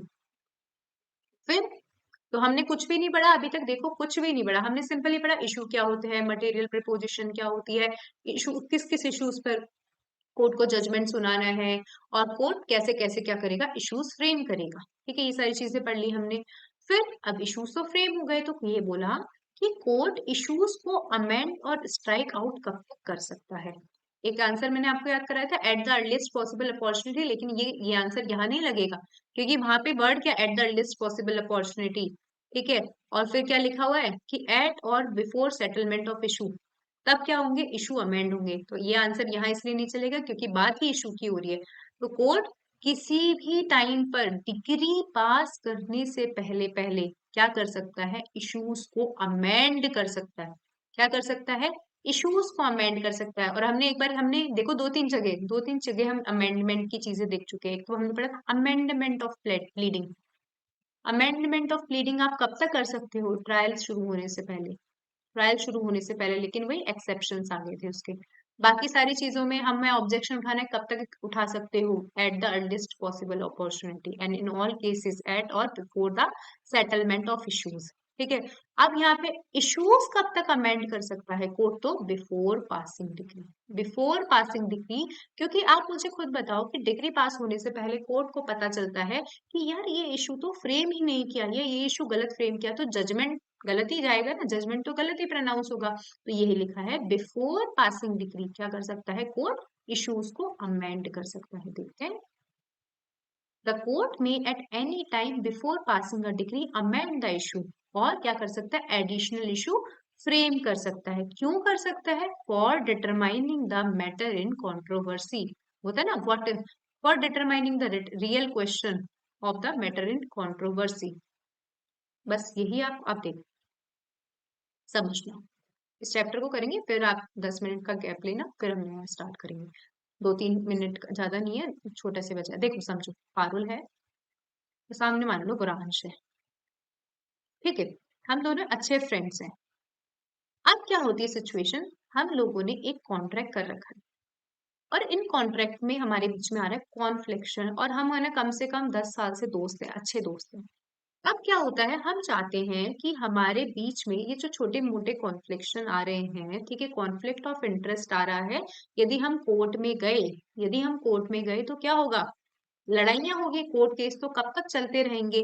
ऐसी ऐसी सिचुएशन आ रही है, हम चाहते हैं कि हमारी दोस्ती आगे भी बनी रहे। ये मैं एक एग्जांपल दे रही हूँ क्योंकि याद करने के मकसद से, कि हमारी दोस्ती आगे भी बनी रहे। तो हम क्या कर रहे हैं, हमारे जो कॉन्ट्रैक्ट है ना, हम क्या कर रहे हैं, एक एग्रीमेंट बना के लेकर जा रहे हैं कोर्ट के सामने। क्या बनाकर लेकर जा रहे हैं? एक एग्रीमेंट बनाकर लेकर जा रहे हैं। उसमें लिख रहे हैं कि मैं, पारुल और गौरांश डिसाइड करते हैं कि कोर्ट जो भी डिसाइड करेगा, प्यार से इज्जत से डिसाइड कर रहे हैं कि कोर्ट जो भी डिसाइड करेगा, मान लीजिए कि हमने सोचा कि हाँ 1 लाख रुपए है, 1 लाख रुपए एग्रीमेंट में लिख कर जा रहे हैं, हम खुद ही, हम अपना एग्रीमेंट खुद बनाकर लेकर जा रहे हैं, कोर्ट अपना डिस्क्रिप्शन अप्लाई नहीं कर रहा है, ठीक है, हम अपना एग्रीमेंट खुद बना के जा रहे हैं, कोर्ट कोई इशू फ्रेम नहीं कर रहा है। हमने डिसाइड, हमने ये लिखा है एग्रीमेंट में कि यदि कोर्ट बोलेगा, क्या बोलेगा? कोर्ट बोलेगा कि पारुल गौरांश को पैसे देगी, तो पारुल गौरांश को पैसे देगी, ठीक है। और यदि कोर्ट बोलेगा कि गौरांश पारुल को पैसे देगा, ठीक है, हमें कोई मतलब नहीं है कि किसको किसके कितने पैसे देने, हमने ये डिसाइड कर लिया कि कोर्ट जैसा बोलेगा, हमने कोर्ट को भगवान मान लिया कि कोर्ट जैसा बोलेगा हम क्या करेंगे, वैसा करेंगे। हम किसी भी तरीके की लड़ाई नहीं करेंगे, हम कोर्ट को क्या कर रहे हैं, इज्जत दे रहे हैं कि कोर्ट ने बोला, बस अमाउंट लिखा है 1 लाख रुपए, कोर्ट बोलेगा कि पारुल देगी तो पारुल दे देगी, हम बिना किसी लड़ाई करे क्या करेंगे, कोर्ट की बातें सुन लेंगे। गौरांश देगा तो गौरांश दे देगा। ये तो हुई मनी की बात। सेकंड, हम एग्रीमेंट में लिख के लेके जा रहे हैं एक प्रॉपर्टी, ठीक है, वही सेम कि कोर्ट बोलेगा कि पारुल गौरांश को ये प्रॉपर्टी देगी, तो गौरांश पारुल गौरांश को चुपचाप ये प्रॉपर्टी दे देगी बिना किसी लड़ाई के। वही सेम, या गौरांश पारुल को ऐसी कुछ प्रॉपर्टी दे देगा। तो हम यहाँ, समझ में आया? एक बार ये चीजें समझ में आ गई, कोर्ट लड़ाई वड़ाई भी नहीं करवाना चाह रहा, आप खुद ही कोर्ट के पास में एग्रीमेंट बनाकर लेके जा रहे हो कि कोर्ट आप बस डिसाइड कर दो कि किसको मिलना चाहिए। समझ में आया? जैसा कोर्ट बोलेगा, बिना किसी हिचकिचाहट के, बिना किसी लड़ाई झगड़े के, हम क्या कर लेंगे, वैसी वैसी कोर्ट की बात सुनेंगे। एक बार हैंड रेज कर दो, समझ में आ गया हो तो। इसके ऊपर पूरा ऑर्डर भी है, ऑर्डर शायद 37 है, 37 या 36 है, किसी को पता है कौन सा ऑर्डर है ये? यदि कोई क्लास में हो जिसको पता हो, इसके ऊपर पूरा का पूरा एक ऑर्डर है, और रूल नंबर 6 भी बात करता है। रूल नंबर 6 बात करता है बिफोर ट्रायल की, और एक ऑर्डर है वो बात करता है आफ्टर ट्रायल की। इसका एक बार देखते हैं, रुको।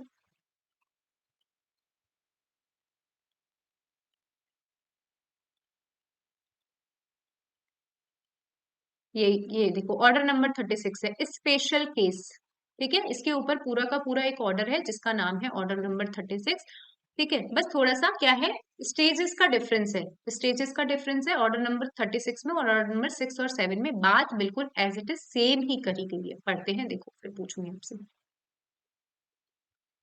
क्वेश्चन ऑफ फैक्ट और law may by agreement to be stated in form of issue, हम क्या कर रहे हैं, एग्रीमेंट में लिखकर लेकर जा रहे हैं।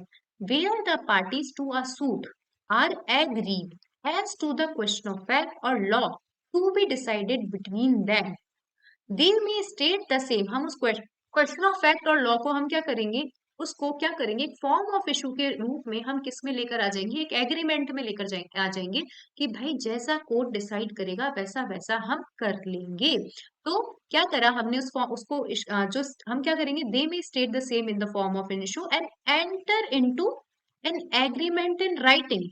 क्या करा हमने राइटिंग में कि भाई जैसा कोर्ट फाइंड करेगा in the affirmative or negative in such issue, a sum of money is specified in the agreement or ascertained by the court in such manner as the court may direct shall be paid by one of the parties to another of the them। हम क्या कर रहे हैं, issues को एक agreement के form में लेकर जा रहे हैं कोर्ट के सामने की कोर्ट फाइंडिंग के बाद में जैसा बोलेगा, चाहे वो पैसे की बात हो, a sum of money is specified in the agreement or to be ascertained by court in such manner as the court may direct shall be paid by one parties to the another party, or some property is specified in the agreement or in dispute in the suit shall be delivered by one of the parties to other of the them। ठीक है, और one or more of the party, ये भी बोला कि जैसा court बोलेगी कि भाई तू ऐसा काम नहीं करेगा, पारुल को बोल रही कोर्ट कि तुम ऐसा काम करोगी या तुम ऐसा काम नहीं करोगी, तो पारुल चुपचाप वो चीजें क्या कर लेगी, सुन लेगी। एंड वन क्या करेगी, शेल डू और abstain from doing some particular act specified in the agreement और relating to the matter in dispute. तो समझ में आ गया, एक बार ये समझ में आ गया क्या, हैंड रेज कर दीजिए। ये स्पेशल केसेस हैं, हम क्या कर रहे हैं, इश्यूज को एग्रीमेंट बनाकर, कोर्ट को इशू बनाने की वो ही नहीं दे रहे, हम खुद ही बनाकर लेकर जा रहे हैं, खुद ही बनाकर लेकर जा रहे हैं और कोर्ट को बोल रहे हैं कि भाई आप एक काम करो, बस आप डिसाइड कर दो कि किसके फेवर में ये चीजें जानी चाहिए। अब लेकिन कोर्ट भी तो समझदार है, कोर्ट भी तो चीजें देखेगा कि आप जो एग्रीमेंट बनाकर लेकर जा रहे हैं उसमें भी तो कोर्ट भी चीजें देखेगा। क्या कोर्ट क्या क्या चीजें देखेगा, देखो कोर्ट देखेगा कि एग्रीमेंट वैलिड तो है ना, मैं तो चली गई, मैं तो अफीम देने की बात कर रही हूँ, ऐसा थोड़ी होगा कि हमने दोनों ने अफीम का कॉन्ट्रैक्ट, अफीम का एग्रीमेंट किया। अफीम का कॉन्ट्रैक्ट नहीं होता क्योंकि वो एग्रीमेंट एनफोर्सेबल बाय लॉ नहीं है। अफीम देने लेने का एग्रीमेंट करा, ठीक है, तो कोर्ट देखेगी कि ये एग्रीमेंट वैलिड तो है, या एग्रीमेंट में पार्टी इंटरेस्टेड तो है ना, या पता चले किसी और का एग्रीमेंट उठाकर खुद अपने फेवर में लेकर आ रहे हो। तो कोर्ट इस तरीके का डिसीजन देने से पहले क्या करेगा, एग्रीमेंट को देखेगा। देखो, court if satisfied that the agreement was executed in good faith may pronounce judgment, where the court is satisfied after making such inquiry as deems fit that the agreement was duly executed by the party, ठीक है, that they have in substantial interest in the decision of the question, that the same is fit to be tried or decided, it shall proceed to record and try the issue and state its findings and decision thereof in the same manner as if the issue had been framed by the court। कैसे वो करेगा, कैसे वो decide करेगा, as if the issue had been framed by the court, and shall upon the findings or decision on such issue pronounce judgment accordingly and a decree shall follow the judgment।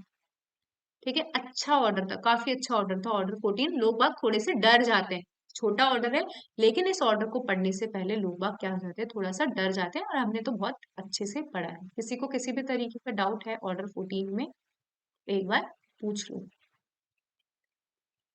देखो अब ऐसा नहीं है आपको लगेगा कि जल्दी जल्दी पढ़ा रहे, नहीं, ये 12 13 14 ऑर्डर एक दिन में कंप्लीट करवाने के ही होते हैं। ऐसा तो अब ऐसे तो एक एक ऑर्डर को मैं एक एक दिन में कंप्लीट कराऊंगी तो काम नहीं चलेगा। अब भी मेरे को सब बता दो कि आपको समझ में आ गया।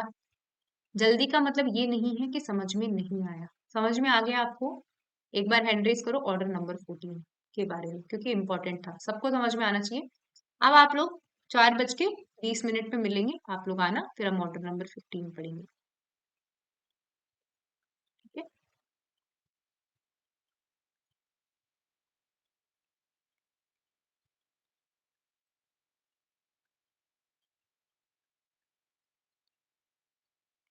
हाँ ठीक है, हम लोग अब देखते हैं। अब देखो, सब सीरियल नंबर से चल रहा था, एग्जामिनेशन ऑफ पार्टीज भी हो गया, ठीक है, ऑर्डर नंबर 10 में। फिर क्या हुआ, एग्जामिनेशन ऑफ पार्टी के बाद में आ गया, क्या चीज हो गई, इश्यूज फ्रेम हो गए। समझना, इशू फ्रेम हो गए, सब चीजें हो गई। अब क्या हो रहा है, फर्स्ट हियरिंग पे पता चलता है कि किसी मतलब पार्टी जो कर रही है, बोल रही है, प्लीडिंग को देखने के बाद में, रिटन स्टेटमेंट को देखने के बाद में फर्स्ट हियरिंग में पता चलता है कि दोनों के बीच में कोई इशू है ही नहीं, दोनों के बीच में कोई इशू नहीं है, ठीक है। और एक स्टेज ऐसे आ सकती है कि मैंने मान लीजिए 4 डिफेंडेंट बनाए, क्या बनाए, मैंने 4 डिफेंडेंट बनाए, 4 में से कोर्ट को देख के पता चल रहा है कि 2 डिफेंडेंट के लिए तो ये मतलब क्या होनी चाहिए थी, ये प्लेंट लगना ही नहीं चाहिए था, ये प्लीडिंग 2 डिफेंडेंट के अगेंस्ट तो इंस्टीट्यूट होनी ही नहीं चाहिए थी, ठीक है, ये दूसरी स्टेज हुई।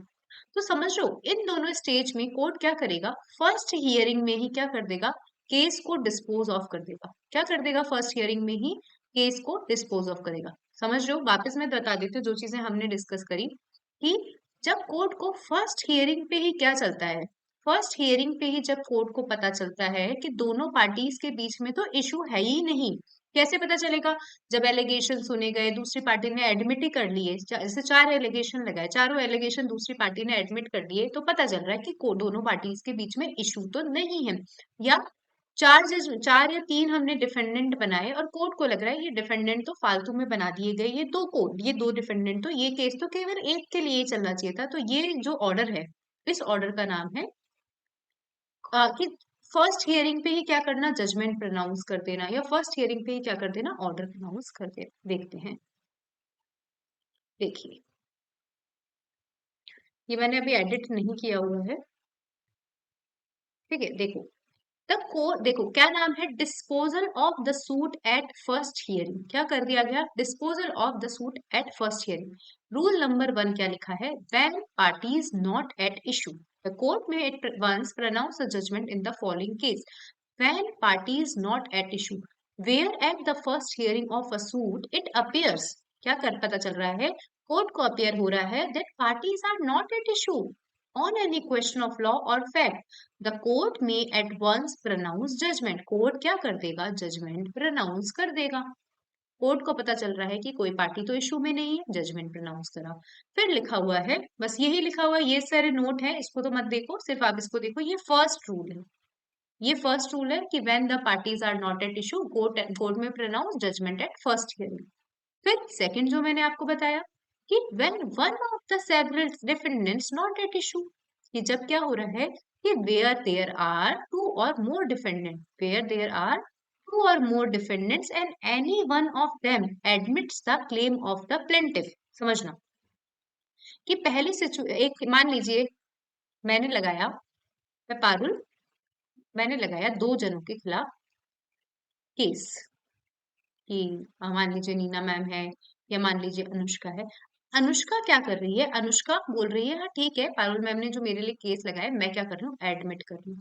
तो अब क्या करेगा कोर्ट, अनुष्का के खिलाफ जजमेंट प्रोनाउंस कर देगा फर्स्ट हियरिंग में। अब मान लीजिए नीना मैम है, इसका तो केस पूरा सुनेगा लेकिन अनुष्का के खिलाफ क्या कर देगा, जजमेंट प्रोनाउंस कर देगा। फिर क्या लिखा हुआ है कि where there are 2 or more defendants and any one of them admits the claim of the plaintiff, the court may pronounce judgment against such defendant. A suit will there proceed against another defendant. ठीक है, इसका note ये भी छोड़ दो, decree शैल follow. अब आओ,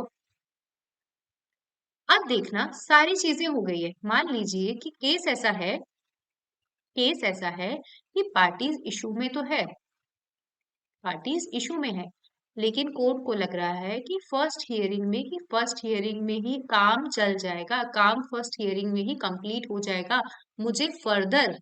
मुझे फर्दर आर्ग्यूमेंट और एविडेंस की जरूरत ही नहीं है। भाई फालतू में फर्स्ट हियरिंग करूं, सेकंड हियर करूं, थर्ड हियरिंग करूं। कोर्ट ऐसा लग रहा है, थर्ड सिचुएशन ऐसी है कि when the parties are at issue but the court is satisfied that no further argument और no further evidence is required, तो कोर्ट क्या कर देगा, फर्स्ट हियरिंग में क्या कर सकता है, डिस्पोजल कर सकता है। देखो, where after the issue have been framed, the court is satisfied that no further argument or evidence is required, तो इन सिचुएशन में क्या कर देगा, कोर्ट क्या कर देगा, इशू मतलब जजमेंट प्रोनाउंस कर देगा। यही की बात इस रूल नंबर 3 में लिखी हुई है।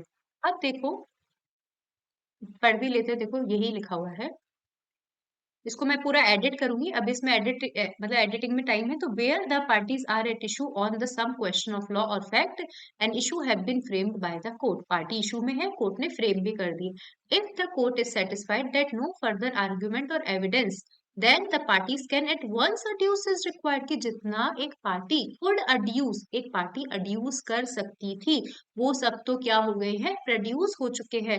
और there shall be no injustice, क्या नहीं होगा, किसी भी तरीके का इनजस्टिस नहीं होगा।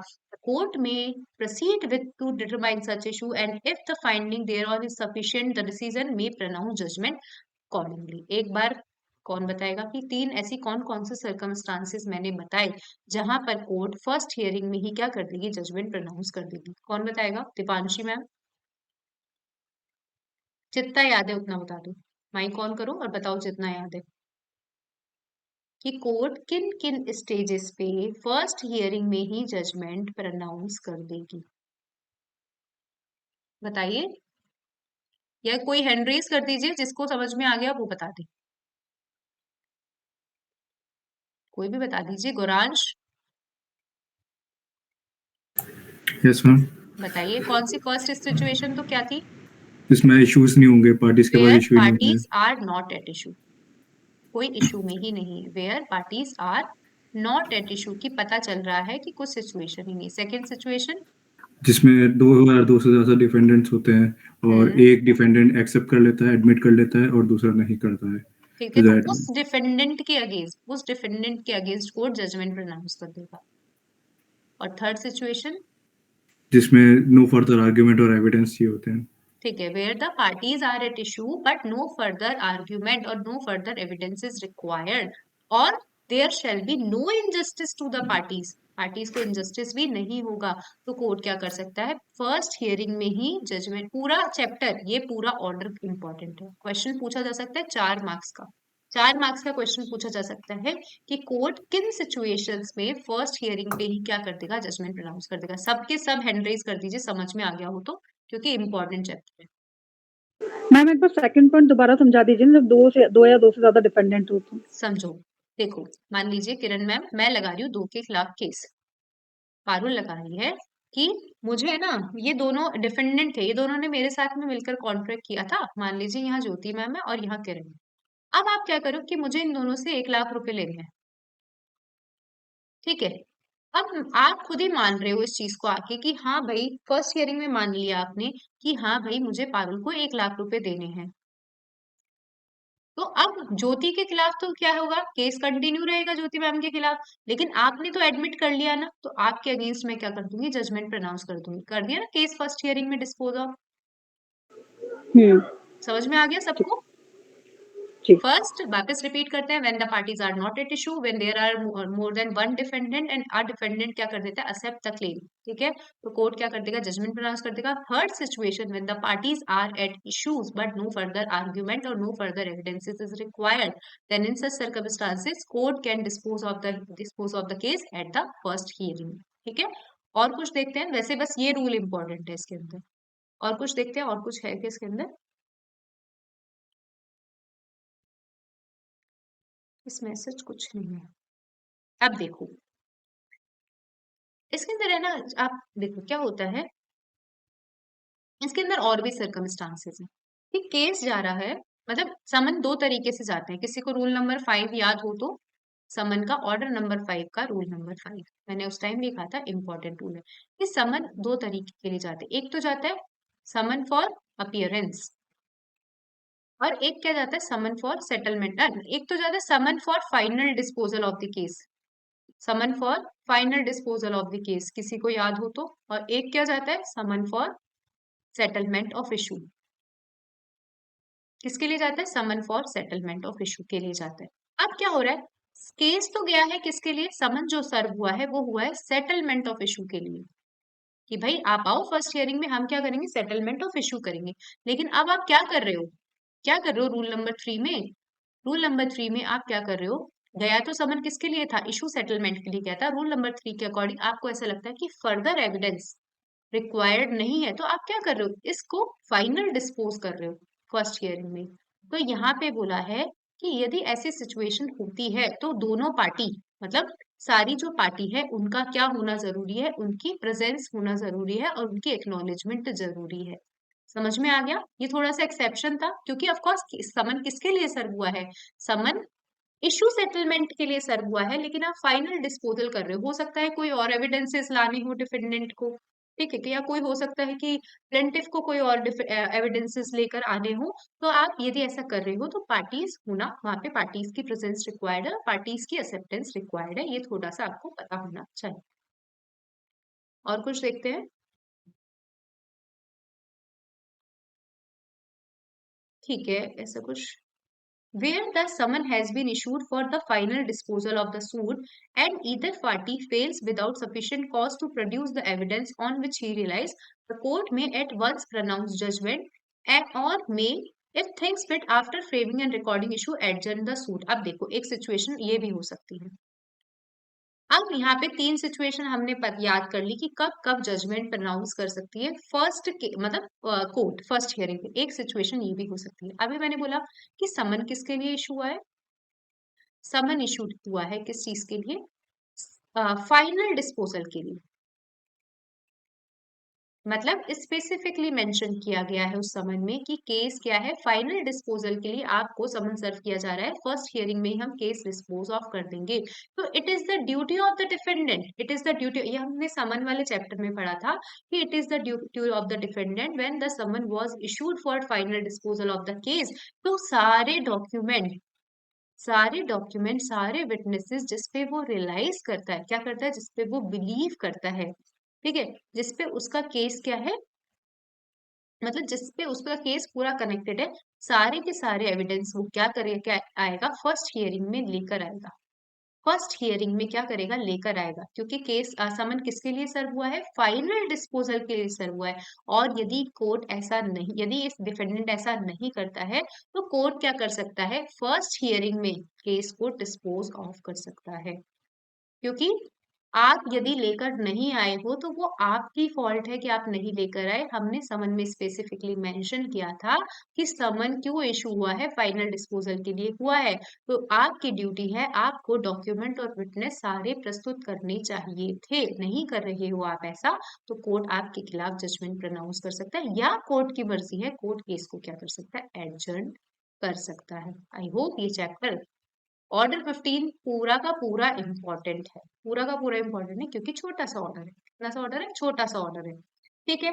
समझ में आ गया ऑर्डर 15? याद करो, when parties are not at issue, second where there are more than one defendant और एक डिफेंडेंट एडमिट कर रहा है, when parties are at issue but no further argument or evidence is required, fourth when the summon was served for किसके लिए, final disposal के लिए, but defendant did not produce all the documents, all the evidence, तो क्या कर सकता है, court उसके खिलाफ क्या कर सकता है, जजमेंट प्रोनाउंस कर सकता है और एडजर्न भी कर सकता है केस को। एक बार हैंड रेज कर दो,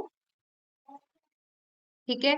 कुछ भी नहीं पढ़ा हमने, ऑर्डर 12 एडमिशन पढ़ा, सिंपल सा था, कुछ भी नहीं। एडमिशन मतलब admit, order 13 document produce, order 14 इसका पूरे इसमें मतलब जितना भी हमने क्लास ली उसमें ऑर्डर 14 और ऑर्डर 15 ये सारे। अब आप देखेंगे यदि आप क्या करेंगे, एमसीक्यूज भी देखेंगे ना, तो एमसीक्यूज जितना मैंने आपको याद कराया ना, जैसे 12 में, 13 में और 14 में, 15 में एमसीक्यूज देखेंगे, सारे के सारे एमसीक्यूज का आप क्या कर सकते हो, आंसर कर सकते हो। और मैं वापस बोल रही हूँ, इस चीज को इग्नोर नहीं करना है आपको, सारे एमसीक्यू जो भी आपके पास में बुक है उसको देखो, और यदि नहीं आए तो पूछो कि मैम इसका आंसर ये क्यों नहीं है। अब आओ एक अच्छा चैप्टर, चैप्टर बड़ा है लेकिन इतना ज्यादा इम्पोर्टेंट नहीं है।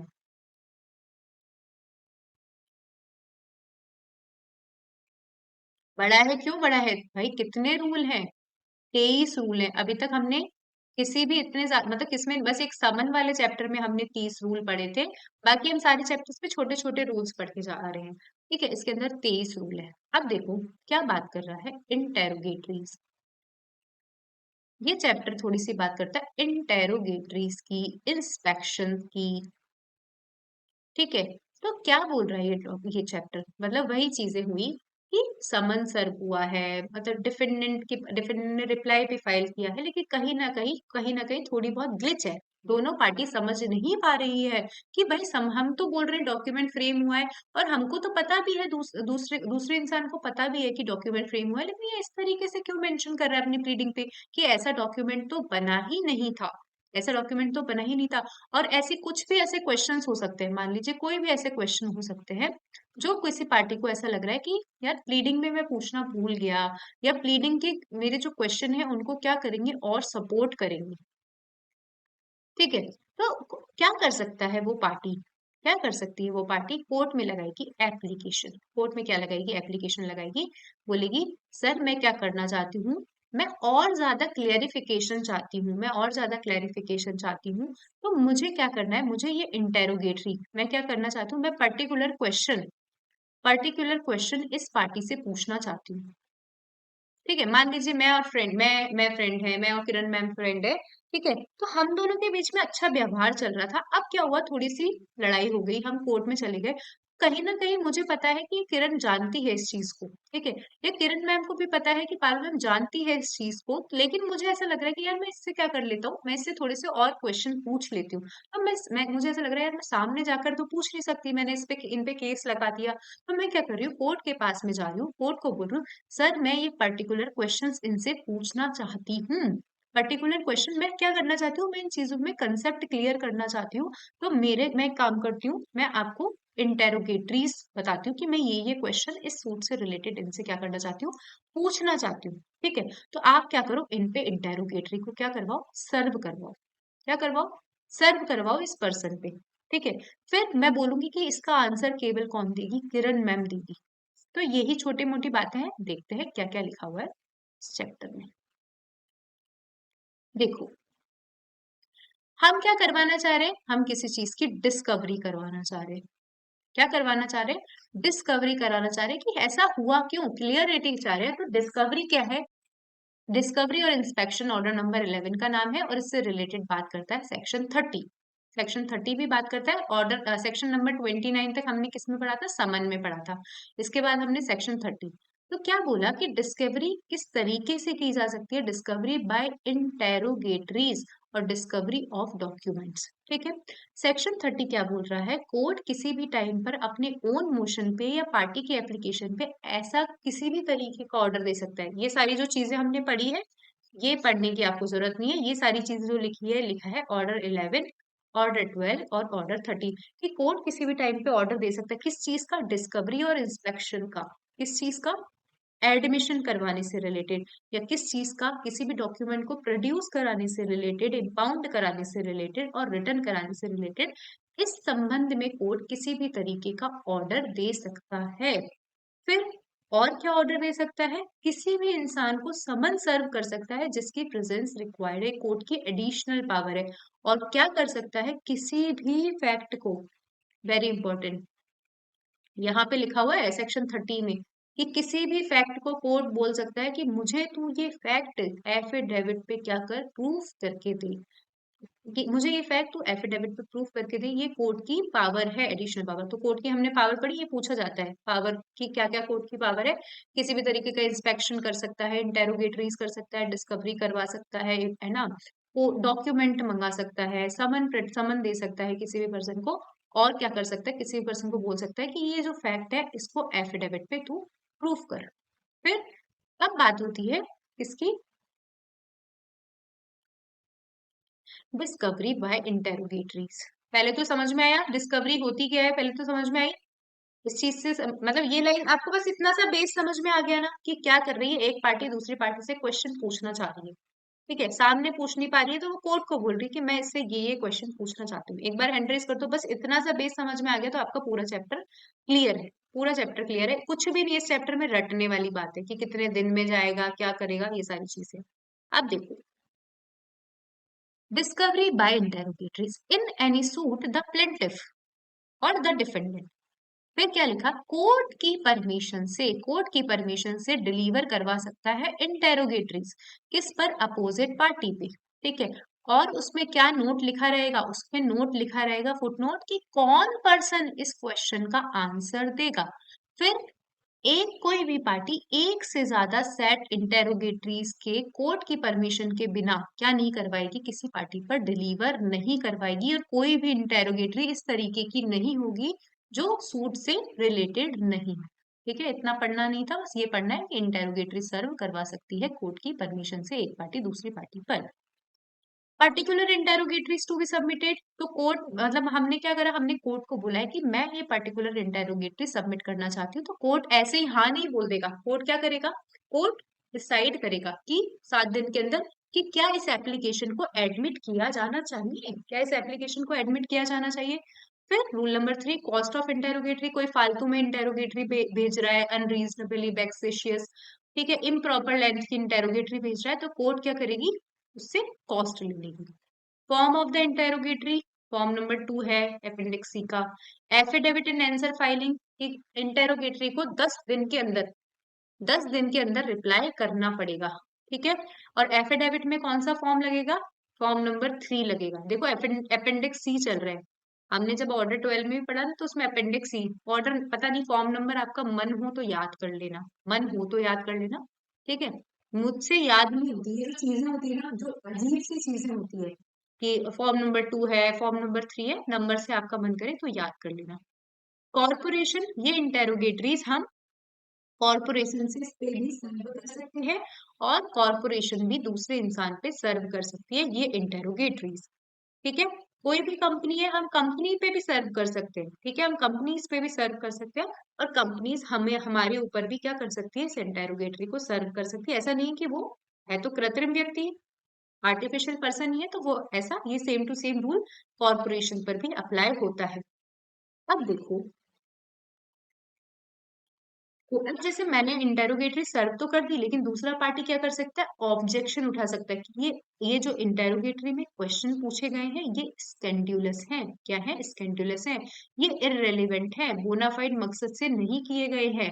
ठीक है, और ये पूछ तो रहा है, मान लीजिए कि मैं किरण मैम से पूछ तो रही हूँ, लेकिन किरण मैम बोल सकती है कि सर इस स्टेज पे मैं चाहता हूँ कि इस स्टेज पे मैं इस चीज का, मैं चाहती हूँ इस स्टेज पे मैं इस चीज का रिप्लाई नहीं करूँ, मैं ऑब्जेक्शन भी उठा सकती हूँ। कैसे कैसे उठाया, ये जो इंटेरोगेटरी भेजी गई है स्कैंड्यूलस है, इररिलेवेंट है, इस स्टेज पर रिक्वायर्ड नहीं है, और बोनाफाइड मकसद से नहीं बनाई गई है, मैं ऐसा ऑब्जेक्शन कर सकती हूँ। कोई भी प्रिविलेज ग्राउंड पे कर सकती हूँ, कोई भी अदर ग्राउंड पे कर सकती हूँ, ऐसा ऐसा ऑब्जेक्शन हम कर सकते हैं। फिर ये भी आपको इतना नहीं देखना कि setting aside and striking out interrogatory, की कोई भी मतलब कुछ भी ऐसा लग रहा है कि वैक्सेशियस इंटेरोगेटरीज है, या ऑपरेसिव मतलब अननेसेसरी इंटेरोगेटरीज है, स्कैंडुलस इंटेरोगेटरीज है, तो क्या कर सकते हैं, 7 दिन के अंदर हम बोल सकते हैं, कोर्ट में बोल सकते हैं कि सर ये इंटेरोगेटरीज आप क्या कर दो, सेट असाइड कर दो। अब देखो, no exception to be taken. देखो, यदि आपको किसी भी तरीके का ऑब्जेक्शन उठाना है, समझना कि आपको यदि आंसर नहीं देना है ना, तो आपको ये ऑब्जेक्शन उठाना पड़ेगा। आप उस ऐसा नहीं, इग्नोर करके नहीं चल सकते उस इंटेरोगेटरीज को। मैंने आप पे इंटेरोगेटरी सर्व करवाई है, तो आप आकर कोर्ट में ऑब्जेक्शन कर दो, आकर कोर्ट में ऑब्जेक्शन कर दो कि सर ये जो इंटेरोगेटरीज हैं, मैं नहीं देना चाहता इनका आंसर। आप चुप नहीं बैठ सकते हो, ये इस रूल में लिखा हुआ है, आपको आकर ऑब्जेक्शन करना पड़ेगा, अदरवाइज आपको किसी भी तरीके का एक्सेप्शन नहीं दिया जाएगा। और देखते हैं, ऑर्डर टू आंसर फर्दर, यदि किसी पर्सन को इंटेरोगेटरीज पूछी गई है, ओमिट कर देता है आंसर करने पर, या इनसफिशियंटली आंसर करता है, तो पार्टी कोर्ट से अप्लाई कर सकती है, बोल सकती है कि सर प्लीज इससे ज्यादा और ज्यादा आंसर दिलवा दो, इसने आंसर प्रॉपर नहीं दिया। तो समझिए, कुल मिलाकर पूरे रूल नंबर याद करने की जरूरत नहीं है, 1 से लेकर 11 तक इंटेरोगेटरीज की बात की गई है। कोई भी पार्टी क्या करवाना चाहती है, इंटेरोगेटरीज करवाना चाहती है, कोर्ट की परमिशन से दूसरे पर्सन पे क्या कर देगी, इंटेरोगेटरीज को सर्व कर देगी। ठीक है, सर्व करने के 10 दिन के अंदर उसको आंसर देना पड़ेगा इंटेरोगेटरीज का, और 1 से ज्यादा इंटेरोगेटरी सर्व नहीं की जा सकती है। और हमने क्या पढ़ा कि ऑब्जेक्शन उठाना है तो कोर्ट में आके ऑब्जेक्शन उठाना पड़ेगा आपको, आप एवे ही उस चीज को इग्नोर करके ऑब्जेक्शन नहीं उठा सकते हो, मतलब चीजें इग्नोर नहीं कर सकते, आपको ऑब्जेक्शन उठाने के लिए कोर्ट में आना पड़ेगा कि स्कैंड्यूलस है, इररिलेवेंट है, इस स्टेज पे मटेरियल नहीं है, ये सारी चीजें आपको कही गई है। अब देखो, डिस्कवरी ऑफ डॉक्यूमेंट्स। देखो कि मान लो अभी तक हम क्या कर रहे थे, किसी से कोई क्वेश्चन पूछ रहे थे, किसी से कोई क्वेश्चन पूछ रहे थे। तो मुझे ऐसा लग रहा है, मान लीजिए कोई कॉन्ट्रैक्ट है, समझना, फॉर एग्जाम्पल कोई कॉन्ट्रैक्ट है। हाँ, मुझे पता है कि मेरे और दीपांशी की मैम के बीच में ये कॉन्ट्रैक्ट हुआ है, ठीक है। कहीं ना कहीं ये कॉन्ट्रैक्ट वैसे केस का क्या बन सकता है, हिस्सा बन सकता है, लेकिन मुझे ऐसा लगता है ये कॉन्ट्रैक्ट किसके पोजीशन में है, ये कॉन्ट्रैक्ट डिफेंडेंट के पोजीशन में है। डिफेंडेंट को ऐसा लगता है कि किसके पोजीशन में है, प्लेंटिफ के पोजीशन में है ये कॉन्ट्रैक्ट। लेकिन कहीं ना कहीं ये इस चीजों को क्या कर रहा है, छुपा रहा है। क्या कर रहा है, छुपा रहा है, ये कॉन्ट्रैक्ट सामने नहीं आने दे रहा। मैं अब कोर्ट में अप्लाई कर रही हूँ, मैं कोर्ट में अप्लाई कर रही हूँ कि सर मेरे को क्या करवाना है, इस डॉक्यूमेंट का डिस्कवरी करवानी है। क्या करवानी है, इस डॉक्यूमेंट की डिस्कवरी करवानी है। समझ में आया? उधर मैं क्या पूछना चाह रही थी, 1 से 11 में क्वेश्चन पूछना चाह रही थी। यहाँ पे मैं क्या करवाना चाह रही हूँ, डॉक्यूमेंट की डिस्कवरी करवाना चाह रही हूँ। तो 1 से 11 में कौन सा पढ़ा था हमने, इंटेरोगेटरी से डिस्कवरी। मतलब हम क्या कर रहे हैं, खोज कर रहे हैं, चीजों की खोज कर रहे हैं। और यहाँ पे शायद 12 से 14 ये क्या है, डॉक्यूमेंट्स के थ्रू डिस्कवरी। देखिए, application for discovery of document, any party without filing an affidavit apply to the court for an order directing any other party to any suit to make discovery or oaths of the document which are or have in his possession or power relating to any matter in question। अब क्या करेगा, वही court में भी हम application लगा रहे हैं। कोर्ट में क्या लगा रहे हैं, हम एप्लीकेशन लगा रहे हैं कि सर मुझे ये डॉक्यूमेंट, मुझे ऐसा लगता है कि उसके पोजीशन और पावर में है, ठीक है। मुझे क्या करनी है, उसकी डिस्कवरी करवानी है। कोर्ट की मर्जी है, उस एप्लीकेशन को सुन सकता है, रिफ्यूज कर सकता है, एडजर्न कर सकता है, ठीक है, एडजर्न कर सकता है। और बोल सकता है कि ये नहीं नहीं, ये डिस्कवरी अभी जरूरी नहीं है, ठीक है, या इस स्टेज पे जरूरी नहीं है। फिर अपेंडिक्स नंबर सी में वो ऐसे ऐसे करके एप्लीकेशन लगाएगा। अब देखो यहाँ पे किसने लगाई, एप्लीकेशन लगाई कोर्ट ने, मतलब पार्टी ने एप्लीकेशन लगाई कि मैं क्या करवाना चाहता हूँ, डिस्कवरी करवाना चाहता हूँ। यहाँ पे कोर्ट खुद बोल रहा है, कोर्ट खुद बोल रहा है कि भाई एक काम कर, वो डॉक्यूमेंट लेकर आ। समझ रहे हो कि रूल नंबर 12 में पार्टी बोल रही है कि डॉक्यूमेंट उसकी पोजीशन में है। रूल नंबर 14 में कोर्ट को खुद लग रहा है, ऐसा फील हो रहा है कि वो डॉक्यूमेंट उसकी पोजीशन में है। वो खुद बोल सकता है अपने मन से कि मुझे क्या कर, वो डॉक्यूमेंट प्रोड्यूस करके ला। देखो, it shall be lawful for the court at any time during the pendency of any suit to order the production of any party upon oath of such of document in his possession or power relating to any matter in question in suit। समझ में आया rule number 12, 13 और 14? देखो कुछ नहीं, हम क्या कर रहे हैं, डिस्कवरी कर रहे हैं। रूल बस आपको इतना याद रखना है कि 1 से 11 में डिस्कवरी क्वेश्चन पूछ के की जाती है, और 12 से 14 में डिस्कवरी किसी के पास डॉक्यूमेंट है, उसके उससे आपसे उसको उससे संबंधित आपको डिस्कवरी करनी है, ठीक है। एक बार हैंड रेज करो। रूल नंबर देखो वापस, रूल नंबर 12 में पार्टी खुद बोल रही है कि इसके डॉक्यूमेंट इसके पोजीशन में है, तो मुझे डिस्कवरी करनी है। और रूल नंबर 14 में कोर्ट अपने ओन मोशन पे, उसको ऐसा फील हो रहा है कि ये डॉक्यूमेंट इस पर्सन के पोजीशन में है, इस पर्सन के पोजीशन में है, तो क्या करवाओ, प्रोड्यूस करो। समझ में आया? एक बार हैंड रेज कर दो। 1 से लेकर, ये चैप्टर इतने डीप में पढ़ने के नहीं है, बिल्कुल डीप में पढ़ने के लिए नहीं है, लेकिन आपको ऐसी सिचुएशन नहीं आनी चाहिए, कभी आपसे कोई क्वेश्चन पूछ ले, कभी आपसे कोई क्वेश्चन पूछ ले और आप उसका आंसर नहीं दे पाए, इस तरीके से नहीं होना चाहिए, ठीक है। अब आओ, कुछ भी नहीं, अब देखो, अभी तक हम क्या कर रहे थे, डिस्कवरी कर रहे थे, डिस्कवरी कर रहे थे, ठीक है। अब यहाँ पे कैसे सिचुएशन आई समझना। मैं पारुल जैन, मैंने कोई केस लगाया, ये डिफेंडेंट है कोई, इसने अपनी लिस्ट में बोला, इसने अपनी लिस्ट में बोला कि मेरे पास इस केस को प्रूफ करने के लिए ये डॉक्यूमेंट है या ये भी डॉक्यूमेंट है। अब मैं क्या करना चाह रही हूँ, इसका इंस्पेक्शन करना चाह रही हूँ। मैं क्या करना चाह रही हूँ, इसका इंस्पेक्शन करना चाह रही हूँ, क्योंकि मुझे ऐसा लगता है कि कहीं ना कहीं डॉक्यूमेंट नहीं है, ये डॉक्यूमेंट के जो अंदर फैक्ट लिखे हुए हैं वो इस तरीके के नहीं है।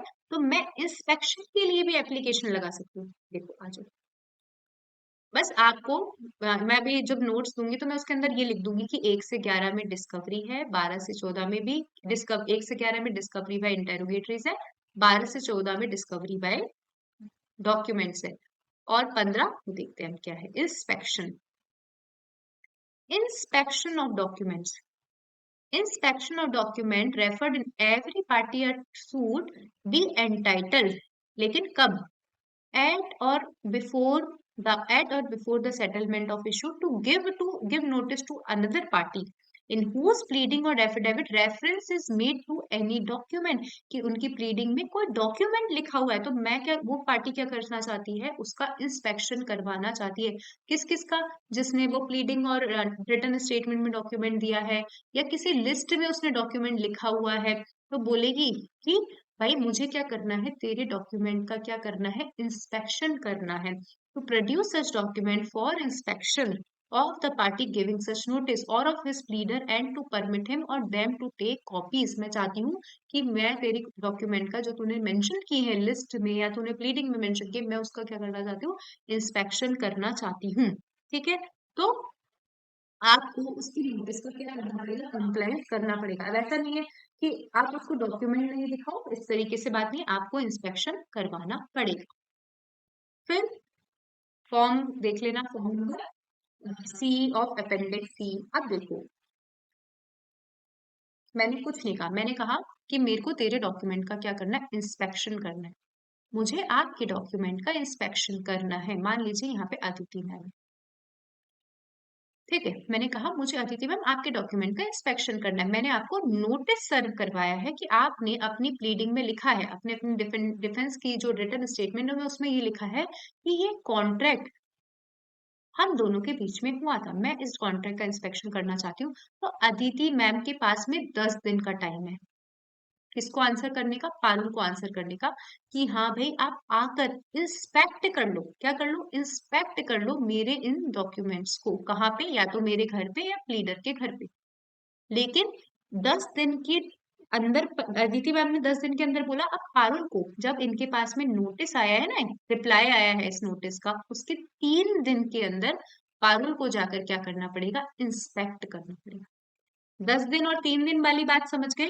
अदिति मैम को तो 10 दिन के अंदर रिप्लाई करना पड़ेगा इंस्पेक्शन का, कि भाई हाँ भाई आप आकर इंस्पेक्ट कर लो, और पारुल को 3 दिन के अंदर इंस्पेक्ट करना पड़ेगा।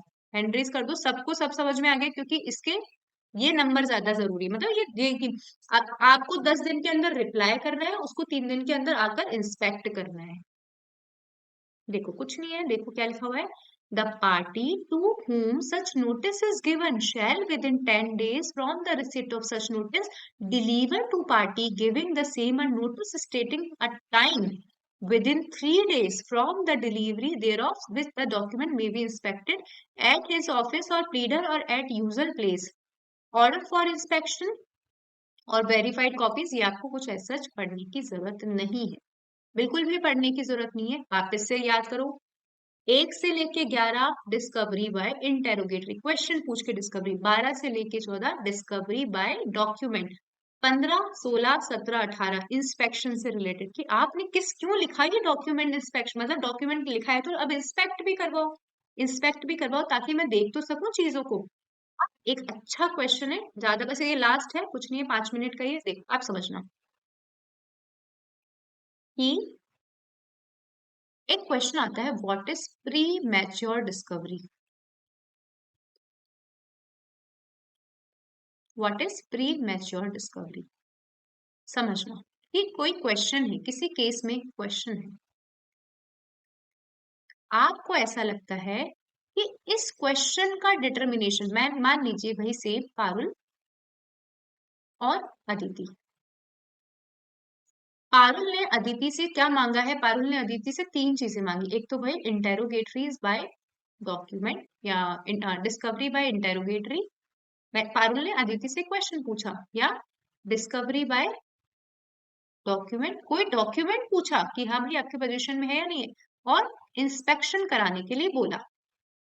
समझ लो, अब अदिति को ऐसा लगता है, अदिति एक इन सबसे रिलेटेड कोई क्वेश्चन पूछना चाह रही है कि भाई मैं करवा तो दूंगी इंटेरोगेटरी, लेकिन मुझे इस क्वेश्चन का आंसर दो पहले। आप क्यों मुझसे इंटेरोगेटरी करवा रहे हो? या मैं इस डॉक्यूमेंट को प्रोड्यूस तो कर दूंगी, लेकिन मुझे इस क्वेश्चन का आंसर चाहिए पहले। या मैं अपने डॉक्यूमेंट आपको इंस्पेक्ट करवाने के लिए तो दे दूंगी, लेकिन पहले आप मुझे इस क्वेश्चन का आंसर दो। ठीक है। कोर्ट को क्या लगता है? कोर्ट को लगता है कि भाई इस क्वेश्चन का आंसर, इन क्वेश्चन का आंसर, इन तीनों तरीके की चीजें करवाने से पहले क्या करना है, इस क्वेश्चन का आंसर डिसाइड करना जरूरी है। समझ रहे हो कि भाई जो क्रॉस पर्सन है, जो मतलब अगेंस्ट वाला पर्सन है, या जिसको नोटिस सर्व हुआ है, वो भी तो ऑब्जेक्ट कर सकता है ना, कि मैं करवा तो दूंगी, लेकिन मैं क्या करना चाह रही हूँ, इस चीज पे ऑब्जेक्शन करना चाह रही हूँ, या इस चीज पे ऐसा क्रॉस क्वेश्चन करना चाह रही हूँ। पहले आप इस क्वेश्चन को डिटर्मिनेशन करो। तो when the court is satisfied before discovery or before inspection that this question shall be, या this question should be determined first। ठीक है, आपको पहले इस क्वेश्चन को डिटर्मिनेशन करना जरूरी है, और कोर्ट को ऐसा लगता है, तो कोर्ट क्या करेगा, पहले उस क्वेश्चन को डिटरमाइन करेगा, बाद में ये डिस्कवरी इंस्पेक्शन के ऑर्डर देगा। इसको बोलते हैं प्री मैच्योर डिस्कवरी। पहले पढ़ते हैं, फिर हमसे आपसे पूछ लेंगे।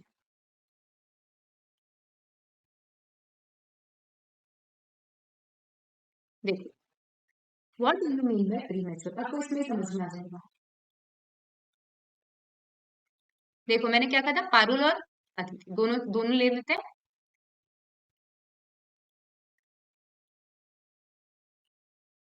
देखो, where the party from whom discovery of any kind or inspection is sought, कौन थी ये? अदिति। अदिति से बोला ना कि मुझे ऐसा डिस्कवरी करवानी है, मुझे ऐसा इंस्पेक्शन करवाना है। ऑब्जेक्ट्स द सेम, क्या कर रही है अदिति? ऑब्जेक्ट कर रही है। द कोर्ट में if satisfied that the right to discovery और inspection sought depends upon the determination of any issue or question in dispute in the suit, or for any other reason it is desirable that question in dispute should be determined before deciding upon the right of discovery or inspection। कि इस तरीके का question, बस आप ऐसा इतना याद करो कि where the party from whom discovery is sought, from whom inspection is sought, is objects and the court is satisfied, the objection वाला क्वेश्चन जो है उसका डिटर्मिनेशन इस डिस्कवरी और इंस्पेक्शन से पहले क्या है, जरूरी है। तो कोर्ट क्या करेगा, कोर्ट बोलेगा कि पहले पहले उस क्वेश्चन का क्या होगा, डिटर्मिनेशन होगा। बाद में मैं तेरी ये एप्लीकेशन क्या होगा, बाद में ये जो डिस्कवरी और इंस्पेक्शन है वो कराने का ऑर्डर दूंगा। इसे क्या कहा जाता है, प्री मैच्योर डिस्कवरी कहा जाता है। नाम से पता चल रहा है, नाम से ही पता चल रहा है। What is pre mature discovery? Discovery से पहले जो क्वेश्चन है उसका सॉर्ट आउट करना, ये होती है प्री मैच्योर डिस्कवरी। होप समझ में आ गया होगा सबके सब। इस क्वेश्चन का आंसर के लिए क्या करो, हैंड रेज करो। दोबारा बोलूंगी कि when the court is satisfied, समझो कि व्हेन अ पार्टी, किसके, जिससे क्या माना गया है, जिससे डिस्कवरी मांगी गई है, एनी टाइप ऑफ डिस्कवरी और inspection is sought, objects the same and the court is satisfied such objection या such question should be determined first, it should be determined prior. तो कोर्ट क्या ऑर्डर देगा, पहले वो ऑर्डर देगा कि भाई पहले इस क्वेश्चन का डिटरमिनेशन होगा, बाद में आपको ऑर्डर मिलेगा डिस्कवरी या इंस्पेक्शन का। इसे क्या कहा जाता है, प्री मैच्योर डिस्कवरी कहा जाता है। ठीक है, प्री मैच्योर डिस्कवरी कहा जाता है। याद रखो ऑर्डर नंबर 11। अभी तक मैंने किसी में भी नहीं कहा कि आपको नंबर याद रखना है। ऑर्डर नंबर 11 रूल नंबर 20 में क्या कहा गया है, क्या कहा गया है, प्री मैच्योर डिस्कवरी के बारे में कहा गया है। और जिसको यदि ट्रिक खेलनी हो, इसको यदि एग्जामिनर को ट्रिक खेलनी हो ना आपसे एग्जाम में, सिविल के एग्जाम में, वो इस तरीके का क्वेश्चन आपसे पूछ सकता है। और इंसान क्या करेगा, इग्नोर करके चलता है। क्या करता है, क्योंकि लास्ट रूल है, लास्ट रूल है ना, लास्ट रूल तक आते आते सब लोग इग्नोर करके चलते हैं। उनको समझ में ही नहीं आता क्या लिखा हुआ है। देखो रूल में ही क्या लिखा हुआ है, रूल में लिखा हुआ है प्री मैच्योर डिस्कवरी। वो पूछ सकता है what is pre mature discovery. एक एक दो चीजें बच गई, कुछ भी नहीं है। देखो कुछ भी नहीं है, अब देखो खत्म। अब मानो से मैंने आपसे मांगी इंस्पेक्शन, मैंने आपसे क्या मांगा, मान लीजिए प्लेंटिफ है और डिफेंडेंट है। मैंने आपसे मांगा इंस्पेक्शन, आपने मुझसे मांगा इंस्पेक्शन। मैंने आपसे मांगी इंटेरोगेटरीज, आपने मुझसे मांगी इंटेरोगेटरीज। मैंने आपसे मांगा डॉक्यूमेंट का, मतलब डॉक्यूमेंट ओथ पे एग्जामिन करने के लिए, या डॉक्यूमेंट ओथ पे आप एक्सेप्ट करो, डिस्कवरी करवाओ, आपने मुझसे मांगा। आप यदि इन चीजों का आंसर नहीं देते हो या रिफ्यूज कर देते हो, ठीक है, रिफ्यूज करना है तो कोर्ट में जाके करो, ठीक है, आंसर नहीं दे रहे, रिफ्यूज कर रहे हो, तो अब कोर्ट आपको आगे परमिशन नहीं देगा। पहले आप इस चीज का आंसर करो या ऑब्जेक्ट करो, आपको क्या करना है, ऑब्जेक्ट करना है तो कोर्ट में आके ऑब्जेक्ट करो। तो यदि प्लेंटिफ से ये सारी चीजें मांगी गई है और प्लेंटिफ इग्नोर कर रहा है, तो करता रहे भाई इग्नोर। इग्नोर कर रहे हो तो क्या कर दिया जाएगा, प्लेंटिफ के केस को डिसमिस कर दिया जाएगा, मतलब प्लेंटिफ के केस को डिसमिस कर दिया जाएगा। हाँ, क्या कर दिया जाएगा, प्लेंटिफ के केस को डिसमिस कर दिया जाएगा और डिफेंडेंट के डिफेंस को स्ट्रक आउट कर दिया जाएगा, उसको उसी परिस्थिति में, तो डिफेंस जो है डिफेंडेंट, उसको उसी स्टेज पे लाकर खड़ा कर दिया जाएगा जैसे कि उसने कभी ऐसा डिफेंस दिया ही नहीं था, किसी भी तरीके का डिफेंस दिया ही नहीं था। समझ में आएगा जब आप पढ़ोगे, फिर मैं आपसे पूछूंगी। देखिए,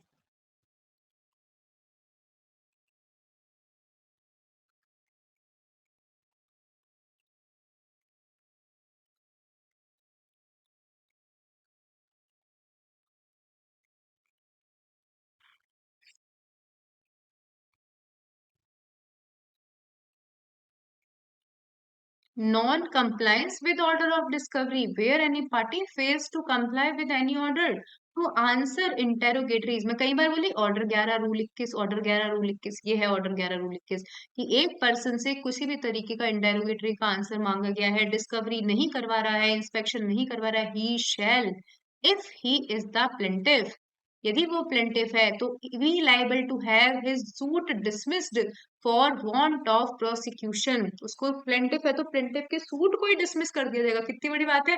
और डिफेंडेंट है, डिफेंडेंट के डिफेंस को स्ट्रक आउट कर दिया जाएगा। And he should be, he उसको क्या कर दिया जाएगा, ही शुड बी या he is to be placed at the same position as if he had not defended, उसको ऐसी पोजीशन पे लाकर खड़ा कर दिया जाएगा जैसे कि कभी भी उसने डिफेंस फाइल नहीं किया था। ऑर्डर नंबर 11 रूल नंबर 21, एक बार हैंड रेज कर दीजिए, वेरी इंपॉर्टेंट रूल, पता होना चाहिए, टिप्स पे पता होना चाहिए। भाई आपसे पूछी गई है ना डिस्कवरी, आप क्यों नहीं कर रहे हो, आपसे आप उसका रिप्लाई करो। तो क्वेश्चन आपसे इस तरीके का पूछा गया है, फ्रॉम द पार्टी फ्रॉम हुम डिस्कवरी और इंस्पेक्शन हैज बीन सॉट, क्या कर रहा है, इग्नोर करता है, रिप्लाई नहीं करता है, तो उसका क्या इफेक्ट होगा। तो if he is the plaintiff his suit shall be dismissed, और if he is the defendant तो his defense shall be struck down and he is to be placed at the same position as if he did not give any type of defense। ठीक है, अब यहाँ पे क्यों important है order 11 rule 21, क्यों important है, क्योंकि अब प्लेंटिफ नया सूट नहीं फाइल कर सकता। अब यदि आपका सूट डिसमिस कर दिया गया है, तो डिसमिस कर दिया गया है, तो अब आप बार बार नहीं पूछूंगे कौन सा सेक्शन है, सेक्शन नंबर 12। अब plaintiff is precluded from bringing a fresh suit। आप फ्रेश सूट नहीं लेकर आ सकते हो, पढ़ते हैं। Where an order is made for dismissing any suit, the plaintiff shall be precluded from bringing a fresh suit on the same cause of action। क्या section 12 से बाहर है, तो क्या करेगा शोभना मैम, आप क्या कर सकता है वो बताइए, क्या करेगा। यदि अब नया सूट नहीं लेकर आ सकता तो कहाँ जाएगा, कोई है तो बताओ, माइक ऑन करो अपना, बताओ कहाँ जाएगा उसके, अब वो सूट तो ला नहीं सकता तो क्या करेगा अब वो, कोई है इसका आंसर देने के लिए, थोड़ा सा भी माइंड लगाओगे तो आप बता सकते हो। अपील। हाँ, अपील करेगा, और कहाँ करेगा अपील, ये तो ऑर्डर है, कहाँ करेगा, ऑर्डर 43 में अपील कर सकता है। क्यों अपील कर सकता है, सिंपल सी बात है, अपील करेगा इस ऑर्डर की। शोभना मैम माइक ऑन करो, आप हो के क्लास में, समझ में आ गया सबको। दीपांशी मैम माइक ऑन करो, कोई है नहीं क्लास में, जैसे लगता है सुनते नहीं है यहाँ क्लास में, भाई माइक ऑन करो जिसको भी है। अदिति मैम आप माइक ऑन करिए, समझ में आ गया आपको ये चीज। Yes ma'am. वापस मैं बोल देती हूँ कि अब क्या कर दिया, प्लेंटिफ को प्रिक्लूड कर दिया, वो हाथ पे हाथ धरकर नहीं बैठ सकता ना। अब नया सूट नहीं, बेचारा क्या करेगा, नया सूट नहीं फाइल कर सकते, आपने तो रूल नहीं प्रिक्लूड कर दिया। तो अब क्या लगाएगा इस ऑर्डर की, वो क्या लगाएगा, अपील लगाएगा। क्या लगाएगा, इस ऑर्डर की अपील लगाएगा। कहाँ जाके लगाएगा, ऑर्डर 43 में। तो ऑर्डर 43 का फर्स्ट ट्रू फर्स्ट हमने क्या पढ़ा था, ऑर्डर रूल मतलब सेक्शन नंबर 10 पढ़ा था, नहीं ऑर्डर 7 रूल 10 एक्सेप्ट 10A। फिर रूल नंबर 9 और 13, रूल नंबर 9 और 13 ऑफ ऑर्डर नंबर 9, जब वो प्लेंटिफ का सूट प्रिक्लूड कर दिया जाता है और डिफेंडेंट के डिफेंस को नहीं सुना जाता। और फिर ऑर्डर नंबर 11 का रूल नंबर 21, प्लेंटिफ को क्या कर दिया, बार कर दिया, तो कहाँ जाएगा वो, अब जाएगा ऑर्डर नंबर 43 में। लास्ट है, ये देख लेते हैं।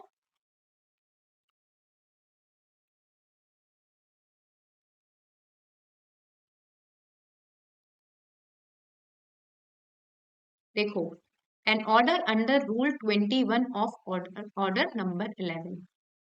सबको समझ में आ गया तो एक बार हैंड रेज कर दो। क्यों लगाई इस ऑर्डर की अपील, क्यों लगाई, क्योंकि अब उसके सारे रास्ते खत्म हो गए, अब उसके सारे रास्ते खत्म हो गए हैं, अब वो नहीं लगा सकता सूट, तो अब यही काम करेगा ना। बाकी के 2 रूल हम कल पढ़ लेंगे, अभी आपको बहुत ज्यादा लग रहा होगा, वैसे कुछ भी नहीं है। ये जो सारा का पूरा ऑर्डर माइनर पे भी अप्लाई हो सकता है, और जो इंटेरोगेटरी में आंसर दिए हैं केवल उसी सूट में, केवल उसी सूट में यूज होंगे, उसी सूट में यूज होंगे, किसी अदर सूट में यूज नहीं होंगे। ठीक है, ऐसे रिवीजन देखो, आराम से कुछ मत करो, 5 मिनट के अंदर आप अपने, मतलब मैं नोट शेयर करती हूँ, 5 मिनट के अंदर आप बस रिवीजन कर लेना, ऊपर से देख लोगे ना तो आपको चीजें समझ में आ जाएगी। अदरवाइज कुछ भी इंपॉर्टेंट नहीं था। Order number 14, order number 15, order number 11 का रूल नंबर 20 और रूल नंबर 21 वेरी इंपॉर्टेंट, जो एग्जाम में आ सकते हैं। ठीक है, बाकी का कल पढ़ते हैं। Thank you.